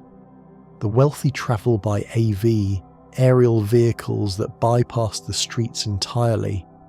Everyone else deals with the chaos below. The communication systems of 2077 are ubiquitous and invasive. Neural interfaces allow for instant communication, with messages delivered directly to the brain. Privacy is largely theoretical, with corporations and governments monitoring communications for their own purposes. Encryption exists, but so do the tools to break it. Truly private communication requires extraordinary measures. The security systems that protect corporate facilities and wealthy homes are sophisticated and deadly. Automated turrets, security robots, and human guards work together to keep out intruders. Netrunners can sometimes bypass these systems, but the best security includes countermeasures that can fry an intruder's brain. Breaking into a secure facility is never simple. The black market in Night City provides access to goods and services that can't be obtained legally. Stolen cyberware, illegal weapons, forbidden drugs, and worse are all available for those who know where to look. The black market operates in the shadows, its participants taking risks that can result in imprisonment or death. The fixers who arrange jobs for mercenaries are essential intermediaries in Night City's underground economy. They connect clients with contractors, taking a cut of each transaction. The best fixers have extensive networks and reputations for reliability. The worst are scammers who will sell out their contractors for the right price. The mercenary lifestyle that V leads is dangerous but potentially lucrative. Each job carries risks, from combat to betrayal to simple bad luck. The rewards can be substantial, enough to buy the best cyberware, the fastest cars, the nicest apartments. But most mercs don't live long enough to enjoy their earnings. The life expectancy in the profession is measured in years, not decades. The reputation system that governs the mercenary world is informal but powerful. Word spreads quickly about who can be trusted and who can't. A merc who completes jobs reliably and professionally will find more work at better rates. A merc who fails or betrays clients will find doors closing. In a world without formal credentials, reputation is everything. The Afterlife Bar serves as the unofficial headquarters of Night City's mercenary community. The drinks are named after legendary mercs who have died, a reminder of the profession's mortality rate. The atmosphere is professional, with business conducted in booths and back rooms.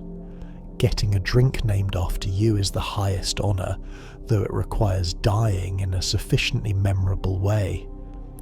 The legends of Night City include figures like Morgan Blackhand, a solo who was considered the best of his generation. Adam Smasher, a full-body cyborg who serves Arasaka, is feared throughout the city.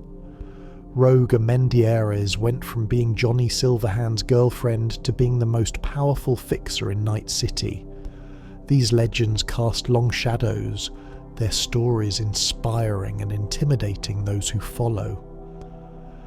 The history of the mercenary profession stretches back to the collapse, when the breakdown of social order created demand for private security and enforcement. The profession evolved over decades, developing its own culture, its own ethics, and its own hierarchy. By 2077, mercs are an established part of Night City's ecosystem, filling roles that neither corporations nor government can or will. The ethics of mercenary work are situational and personal. Some mercs have codes they won't violate, lines they won't cross. Others will do anything for the right price. The game allows players to define these ethics through choices, deciding when to show mercy and when to be ruthless.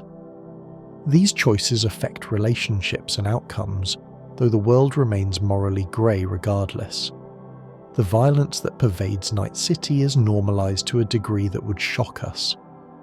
Gunfights in the streets are common enough that passers-by barely react.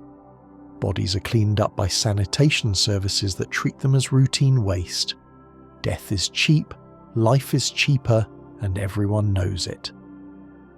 The desensitization is both a survival mechanism and a tragedy. The trauma of living in Night City affects everyone differently. Some become hardened, their emotions blunted by constant exposure to violence and suffering.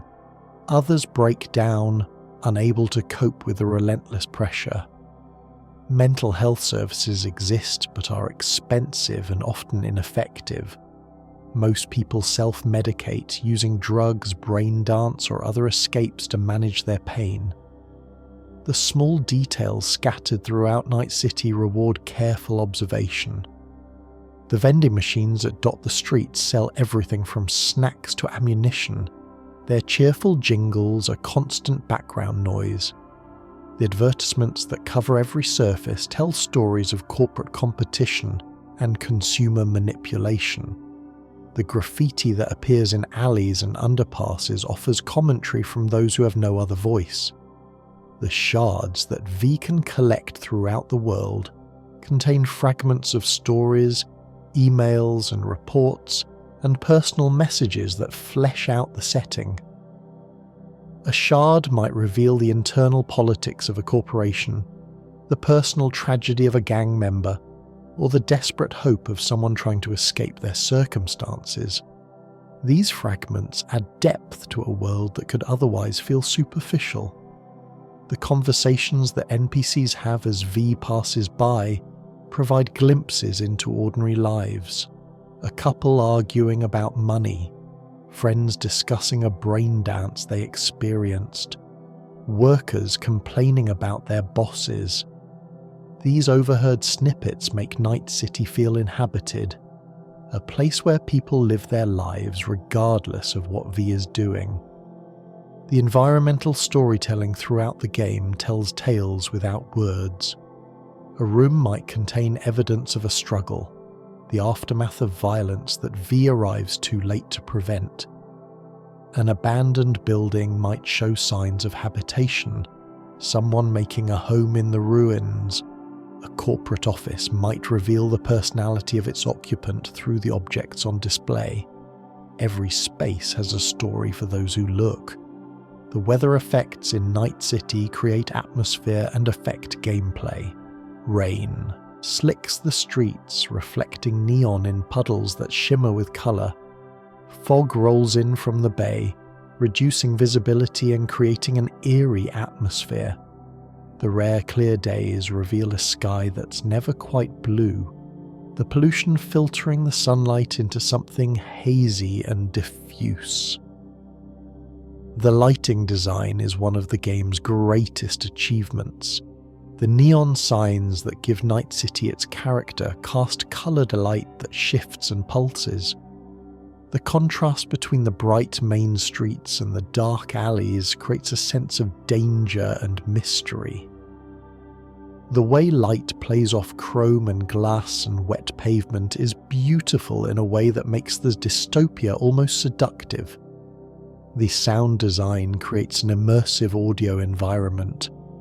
The hum of the city is constant, a background of traffic and machinery and distant voices. Music spills from clubs and vehicles. Gunfire echoes in the distance, a reminder that violence is never far away. The spatial audio places sounds precisely, making it possible to navigate by ear as well as sight. The physics system allows for emergent gameplay moments. Vehicles can be used as weapons, their mass and speed turning them into battering rams. Explosions chain through environments, setting off secondary detonations. Bodies ragdoll in ways that are sometimes disturbing and sometimes darkly comic. The systems interact in ways that create unique moments. The AI that governs NPC behaviour has been improved significantly since launch. Pedestrians react to events around them, fleeing from violence or stopping to watch. Drivers navigate traffic with reasonable competence. Enemies coordinate their attacks, flanking and using cover. The world feels more responsive than it did at launch, though it still has limitations. The stealth systems allow for non-lethal approaches to many situations. V can sneak through environments, avoiding detection through careful movement and use of cover. Quick hacks can disable cameras and distract guards. Non-lethal takedowns allow V to neutralize enemies without killing them. The game rewards patience and planning for those who prefer to avoid direct combat. The combat systems offer multiple approaches to violence. Guns provide ranged options, from precise headshots to suppressive fire. Melee weapons allow for up-close brutality. Quick hacks can turn enemies' cyberware against them. The Sandevistan allows for bullet time sequences where V moves faster than enemies can react. Each approach has its strengths and weaknesses. The boss fights in the game provide memorable challenges. Adam Smasher, the full-body cyborg who serves Arasaka, is one of the most formidable opponents. Oda, Hanako Arasaka's bodyguard, tests V's combat skills with his speed and precision. Each boss requires different tactics, rewarding players who adapt their approach. The vehicle combat allows for high-speed chases and drive-by shootings. V can fire weapons while driving, though accuracy suffers. Enemies will pursue in their own vehicles, creating running battles through the streets. The vehicle physics have been improved since launch, making driving feel more responsive and enjoyable. The hacking gameplay offers an alternative to direct combat. Netrunners can breach networks, accessing cameras and turrets and other systems. Quick hacks can be uploaded to enemies, causing effects ranging from distraction to death. The best netrunners can clear entire buildings without being detected, their presence known only through the chaos they leave behind. The crafting system allows V to create weapons, clothing and consumables. Components are gathered from loot and purchased from vendors. Crafting specs determine what can be made, with legendary specs producing the best items. The system rewards exploration and engagement with the game's economy. The upgrade system allows V to improve weapons and clothing, increasing their effectiveness. Upgrades require components and money, creating a resource management challenge. The best gear requires significant investment, encouraging players to specialize rather than trying to upgrade everything. The perk system allows V to customize their abilities within each attribute. Perks provide bonuses to specific activities, from increased damage with certain weapons to improved hacking capabilities. The system allows for diverse builds, with players able to focus on combat, stealth, hacking, or some combination. The cyberware system is central to character development. Each piece of cyberware provides specific benefits, from combat enhancements to utility functions. The best cyberware requires high attributes to install, creating progression gates. The system encourages players to think about their build and make choices that support their playstyle. The inventory management has been improved through updates, with better sorting and organization options.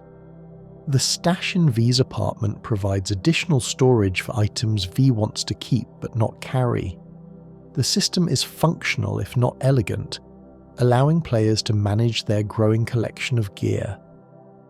The map system shows Night City in detail, with icons marking points of interest, quest locations and fast travel points. The map can be filtered to show specific types of content, making it easier to find what you're looking for. The fast travel system allows V to move quickly between discovered locations, though driving remains the most immersive way to experience the city. The quest log tracks V's active and completed missions, providing summaries and objectives. The system handles the game's complex quest structure, with multiple storylines running simultaneously. The journal provides additional context, with V's thoughts on events and characters. The phone system allows V to communicate with contacts, receiving calls and messages that advance storylines. The conversations feel natural, with characters reaching out at appropriate moments. The system creates a sense of connection to the world, with V's relationships maintained through regular communication. The photo mode allows players to capture Night City's beauty, with extensive options for camera positioning, filters, and effects. The mode pauses the game, allowing for careful composition. The results can be stunning, with players creating artwork that rivals professional photography. The character creator offers extensive customization options, allowing players to create V in their own image or according to their imagination. The options include various body types, facial features, hairstyles, and cyberware. The creator sets the stage for the story, establishing who V is before the game begins. The life path choice affects the opening hours and provides dialogue options throughout the game. The Corpo life path gives V insight into corporate culture and politics. The Street Kid life path provides knowledge of gang dynamics and street life. The Nomad life path offers understanding of life outside the city and clan culture. Each life path enriches the experience in different ways. The romance options provide emotional depth to V's journey. Each romance interest has their own personality, their own story, and their own requirements. The relationships develop over time, with V earning trust through actions and choices. The romances feel genuine, adding stakes to the story beyond V's survival. The endings provide closure to V's story. Though none are entirely happy, each ending reflects the choices V has made, the relationships V has built, and the values V has demonstrated. The endings are emotionally resonant, providing satisfying conclusions to the journey even when they're bittersweet. The New Game Plus mode, added through updates, allows players to replay the game with their existing character, carrying over levels, gear, and cyberware. The mode provides a different experience, with V starting powerful rather than struggling. It's a way to experience the story again with different choices, or to explore content that was missed. The difficulty settings allow players to customize their experience. Easy mode reduces enemy damage and health, making combat more forgiving. Hard mode increases the challenge, requiring more careful play. The settings can be adjusted at any time, allowing players to find the right balance for their skill and preference. The accessibility options make the game playable for a wider audience. Subtitle options include size and background adjustments. Color-blind modes adjust the visual presentation. Control remapping allows for customized input schemes. The options demonstrate a commitment to making the game accessible to all players. The performance modes on console allow players to choose between visual quality and frame rate. Quality mode prioritizes resolution and effects. Performance mode prioritizes smooth gameplay. The choice depends on player preference and the capabilities of their hardware. The ray tracing effects on capable hardware create stunning visuals. Reflections in windows and puddles show accurate representations of the environment.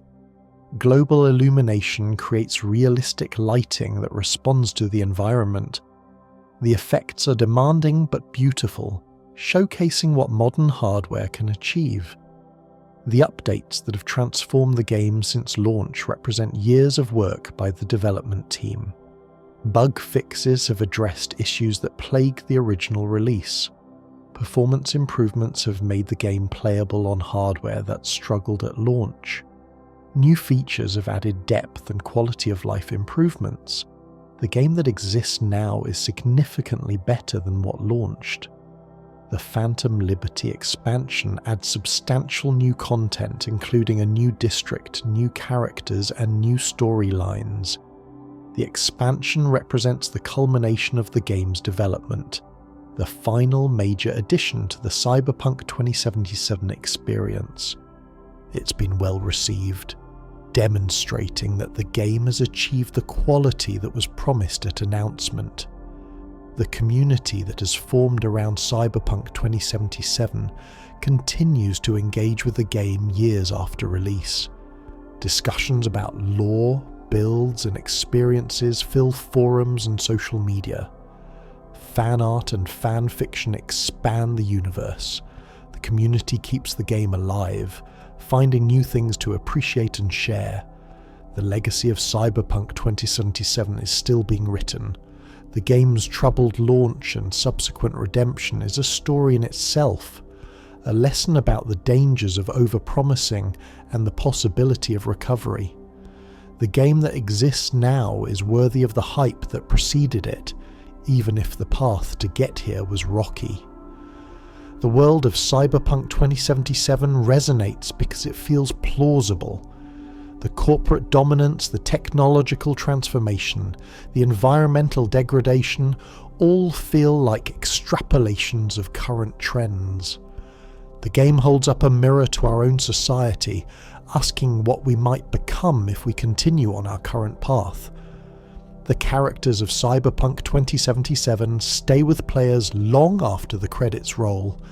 Johnny Silverhand's journey from antagonist to ally, Judy's search for belonging, Panam's loyalty to her clan, River's struggle against corruption, Kerry's reckoning with his legacy.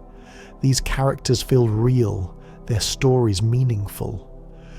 The music of Cyberpunk 2077 captures the spirit of the setting, the aggressive rock of Samurai, the electronic beats of the clubs, the melancholy of the quieter moments. The soundtrack enhances every scene, creating emotional resonance that lingers. The visuals of Night City are unforgettable. The neon glow against the dark sky, the towering mega buildings that dwarf everything below, the contrast between corporate luxury and street-level poverty. The game creates images that stay in the mind, a vision of the future that's both terrifying and beautiful. As sleep finally approaches, let the last images of Night City fade. The neon signs dim, the crowds thin, the sounds of the city become a distant murmur. Even in this world of chrome and concrete, of corporate power and human desperation, there are moments of peace. This is one of them. The stories of Night City will continue. V's journey will resume. The mysteries will be explored, the challenges faced, the choices made. But all of that is for tomorrow. Tonight there's only rest. Only the gentle transition from waking to dreaming. Only the peace that comes when the day's struggles are set aside. Night City never truly sleeps, but you can. Let the dystopia fade into the background. Let the worries of the waking world dissolve. Let sleep come, natural and welcome, carrying you to whatever dreams await. The chrome will still be there in the morning. The neon will still glow. The stories will still wait to be told. But for now, for these precious hours, there's nothing but rest, nothing but peace, nothing but the quiet that even Night City, in its own way, can provide. Good night, Chumbus. Sleep well. And when you wake, Night City will be waiting. The world beyond Night City is glimpsed through news reports, conversations, and the backgrounds of characters. Europe has its own megacorporations and its own problems. Asia is dominated by Japanese and Chinese corporate interests. Africa and South America are battlegrounds for corporate exploitation. The entire world has been transformed by the same forces that shaped Night City. The space colonies represent the ultimate escape from Earth's problems, habitats where the wealthy can live free from pollution, crime, and the masses. The Crystal Palace is the most famous, a luxury station where the ultra-rich enjoy amenities unavailable on Earth. Space represents the future for those who can afford it, a new frontier being claimed by corporate interests. The net, or what remains of it, is a digital realm that parallels the physical world.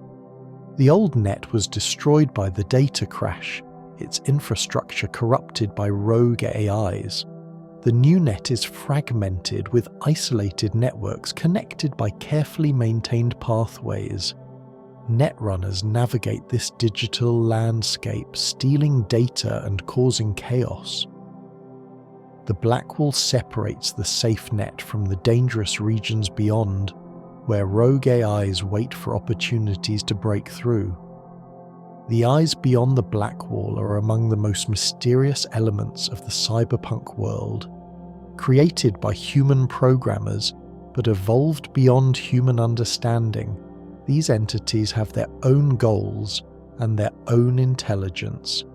Some believe they're waiting to break free and destroy humanity. Others think they might be reasoned with, even worshipped.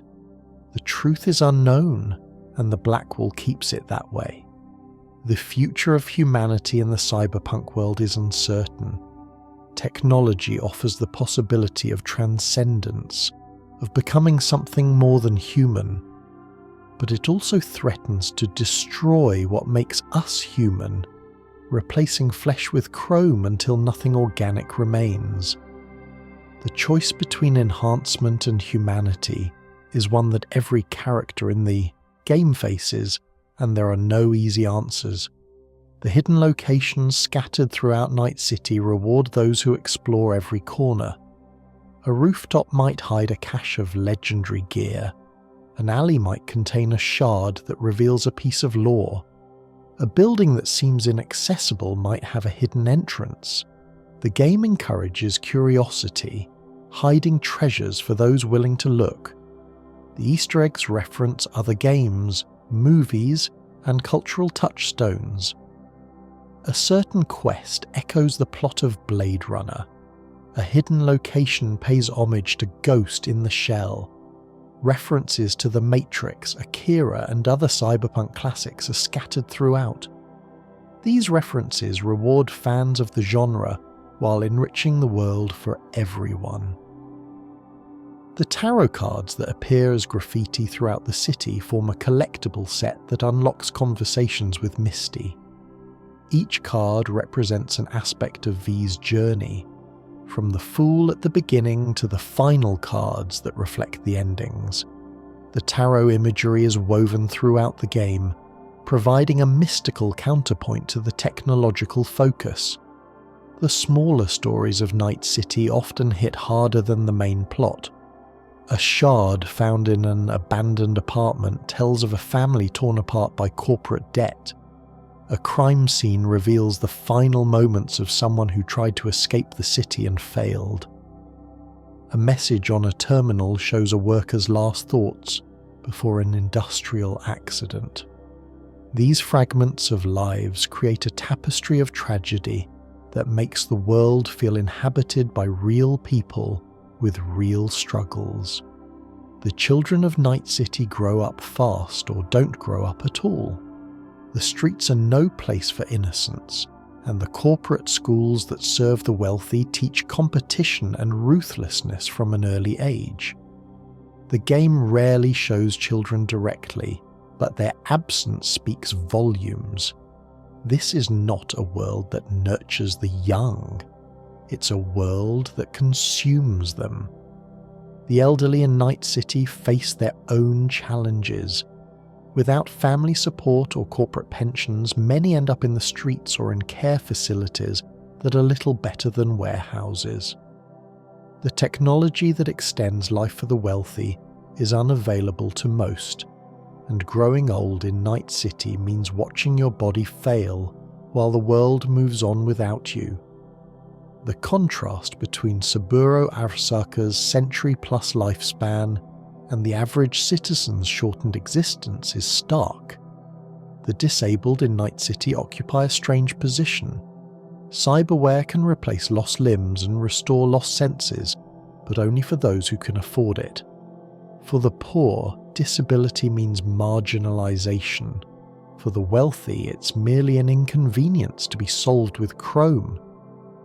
The game touches on this through characters like Victor, whose boxing career ended with injuries that cyberware couldn't fully repair. The immigrants who come to Night City seeking opportunity often find only exploitation. The Voodoo Boys represent one immigrant community that has carved out its own space, but many others are absorbed into the city's underclass, their dreams of a better life crushed by the reality of corporate capitalism. The city promises everything and delivers nothing, a trap that catches the desperate and the hopeful alike. The languages of Night City reflect its diverse population. English dominates, but Japanese, Spanish, Chinese, and other languages are heard throughout the city. The game's localization captures this diversity, with characters code-switching between languages depending on context. The linguistic landscape of Night City tells its own story of migration, colonization, and cultural survival. The religions that persist in Night City have adapted to the technological age. The Catholic Church maintains its presence, its rituals providing comfort in a world that offers little. Buddhist temples offer meditation and mindfulness. New religions have emerged, some worshipping technology, others rejecting it entirely. The spiritual needs of humanity persist even in this materialist dystopia. The art that survives in Night City takes many forms. Street art covers walls and buildings, some of it political, some purely aesthetic. Galleries in Westbrook display works that sell for millions, their value determined by corporate collectors. Underground artists create work that challenges the system, their pieces appearing and disappearing before authorities can respond. Art remains a form of resistance, a way of asserting humanity in an inhuman world. The literature of 2077 has largely moved to digital formats, with physical books becoming rare collectibles. The stories that circulate deal with the same themes humanity has always explored: love, death, meaning, identity. But they're filtered through the lens of a world transformed by technology, where the boundaries of self have become uncertain and the future seems both limitless and hopeless. The philosophy that emerges from Night City's conditions grapples with questions that our world is only beginning to face. What does it mean to be human when so much of the body can be replaced? What is identity when consciousness can be copied and transferred? What is death when the mind can be preserved digitally? The game doesn't answer these questions, but it forces players to confront them. The psychology of Night City's inhabitants reflects the trauma of their environment. Anxiety and depression are endemic. Addiction is rampant. Violence is normalized. The mental health services that exist are inadequate, and most people cope through whatever means they can find: drugs, brain dance, work, or simply denial. The collective psychological damage of living in such a world is incalculable. The dreams of Night City's residents often center on escape. Some dream of making enough money to leave. Others dream of the Badlands, of a life free from corporate control. Still others dream of the orbital stations, of leaving Earth entirely. But most dreams remain unfulfilled, crushed by the weight of circumstance.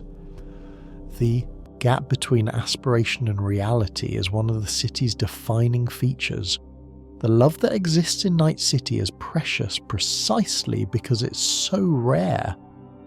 In a world that commodifies everything, genuine connection becomes revolutionary. The romances in the game matter because they represent something the city tries to destroy: authentic human feeling. When V falls in love, it's an act of defiance against a system that wants everyone isolated and alone. The friendships that V forms are equally important. Jackie's loyalty, Judy's trust, Panam's camaraderie, these relationships give V something to fight for beyond mere survival. The game understands that humans are social creatures, that we need connection to thrive. Even in Night City, even in 2077, that need persists. The humour that survives in Night City is often dark, a coping mechanism for unbearable circumstances. The jokes that characters tell, the absurdist situations that arise, the dark comedy of corporate culture, all serve to make the horror bearable. Laughter becomes a form of resistance, a refusal to be crushed by despair. The hope that persists in Night City is perhaps the most remarkable thing about it. Despite everything, people continue to dream, to love, to create, to resist. The game's endings, even the darkest ones, contain seeds of hope. V's story matters because it shows that individual choices can make a difference, that the system is not invincible, that change is possible. The night itself in Night City has its own character. The darkness that falls brings out different aspects of the city. The neon becomes more vivid against the black sky. The shadows deepen, hiding dangers and opportunities alike. The night shift workers emerge, the clubs open, the city transforms. Night City earns its name when the sun goes down. The dawn in Night City is often anticlimactic, the sun rising through smog to illuminate the same problems that existed the night before. But there's something hopeful about it nonetheless, the promise of a new day, the possibility that things might be different. The game's day-night cycle captures this rhythm, the eternal return of light and darkness that structures human existence. The seasons in Night City are muted by climate change and urban heat, but they still exist. The game doesn't explicitly model seasons, but the lore suggests that weather patterns have become more extreme and unpredictable. The stable climate that humanity once knew is gone, replaced by something more chaotic and dangerous. The infrastructure that keeps Night City running is a marvel of engineering and a testament to human ingenuity. The power plants that generate electricity, the water treatment facilities that make the toxic bay somewhat usable, the waste management systems that handle the output of millions, all work together to keep the city functional. When these systems fail, as they sometimes do, the results are catastrophic. The transportation networks that move people and goods through Night City are constantly strained. The roads are congested, the public transit is overcrowded, and the airways are increasingly busy with AVs. The logistics of keeping a city of this size supplied with food, water, and goods is staggering. The game hints at this complexity through the trucks that rumble through the streets and the cargo ships that dock at the port. The communication networks that connect Night City to the world are both ubiquitous and fragile. The net, even in its fragmented post-data crash state, carries unimaginable amounts of data. The cellular networks that support personal devices are constantly upgraded and constantly hacked. Information flows through Night City like blood through a body, essential and vulnerable. The security systems that protect the wealthy and powerful are sophisticated beyond anything we know today.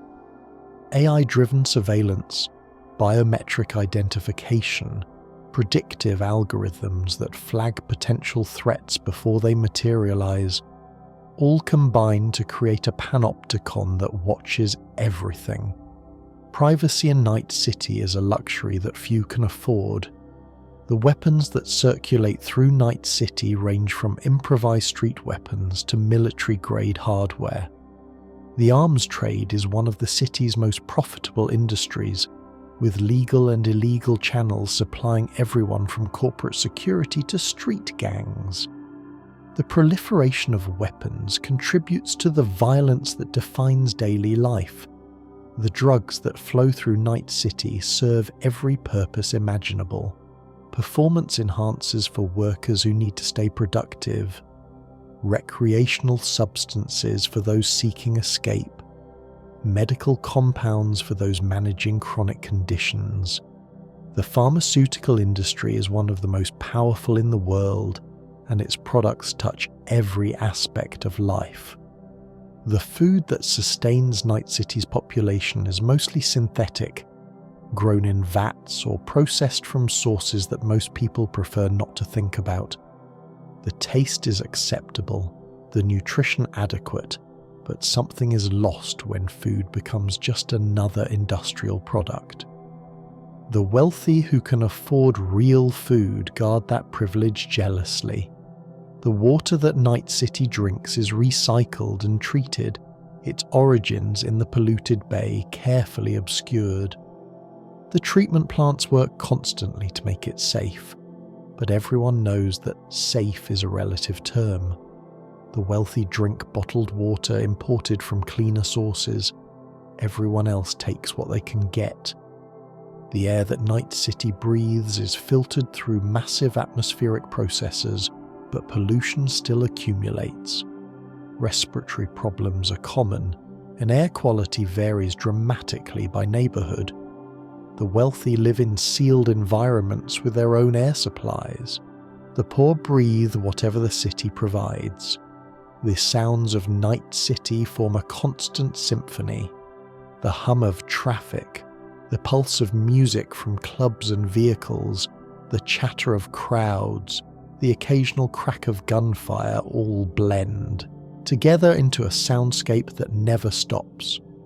Silence is rare in Night City, found only in the most isolated locations or the most expensive soundproofed apartments. The smells of Night City are equally distinctive.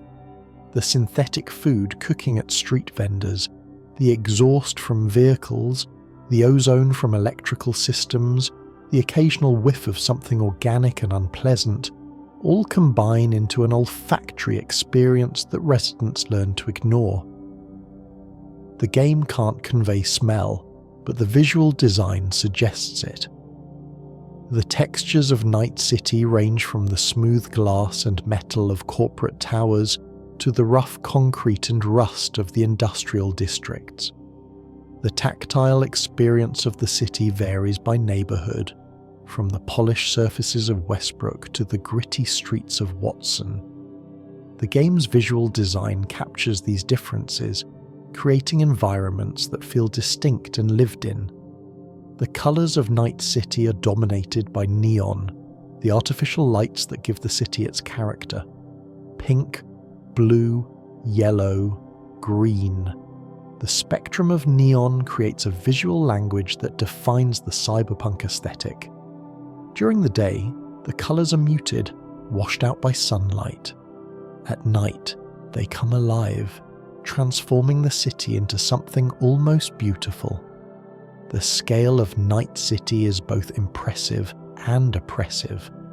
The mega buildings that house thousands, the corporate towers that scrape the sky, the endless sprawl of the urban landscape, all combine to make individuals feel small. The city dwarfs its inhabitants, a reminder of their insignificance in the face of corporate and technological power. The history that shaped Night City is visible in its architecture and its scars. The ruins of buildings destroyed in the corporate wars, the monuments to founders and heroes, the layers of construction that show the city's growth, all tell stories of the past. Night City is built on history, even as it constantly reinvents itself. The future that Night City represents is both warning and possibility.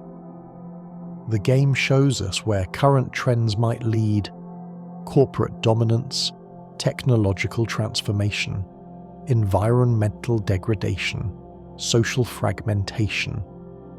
But it also shows human resilience, the capacity to find meaning and connection, even in the darkest circumstances.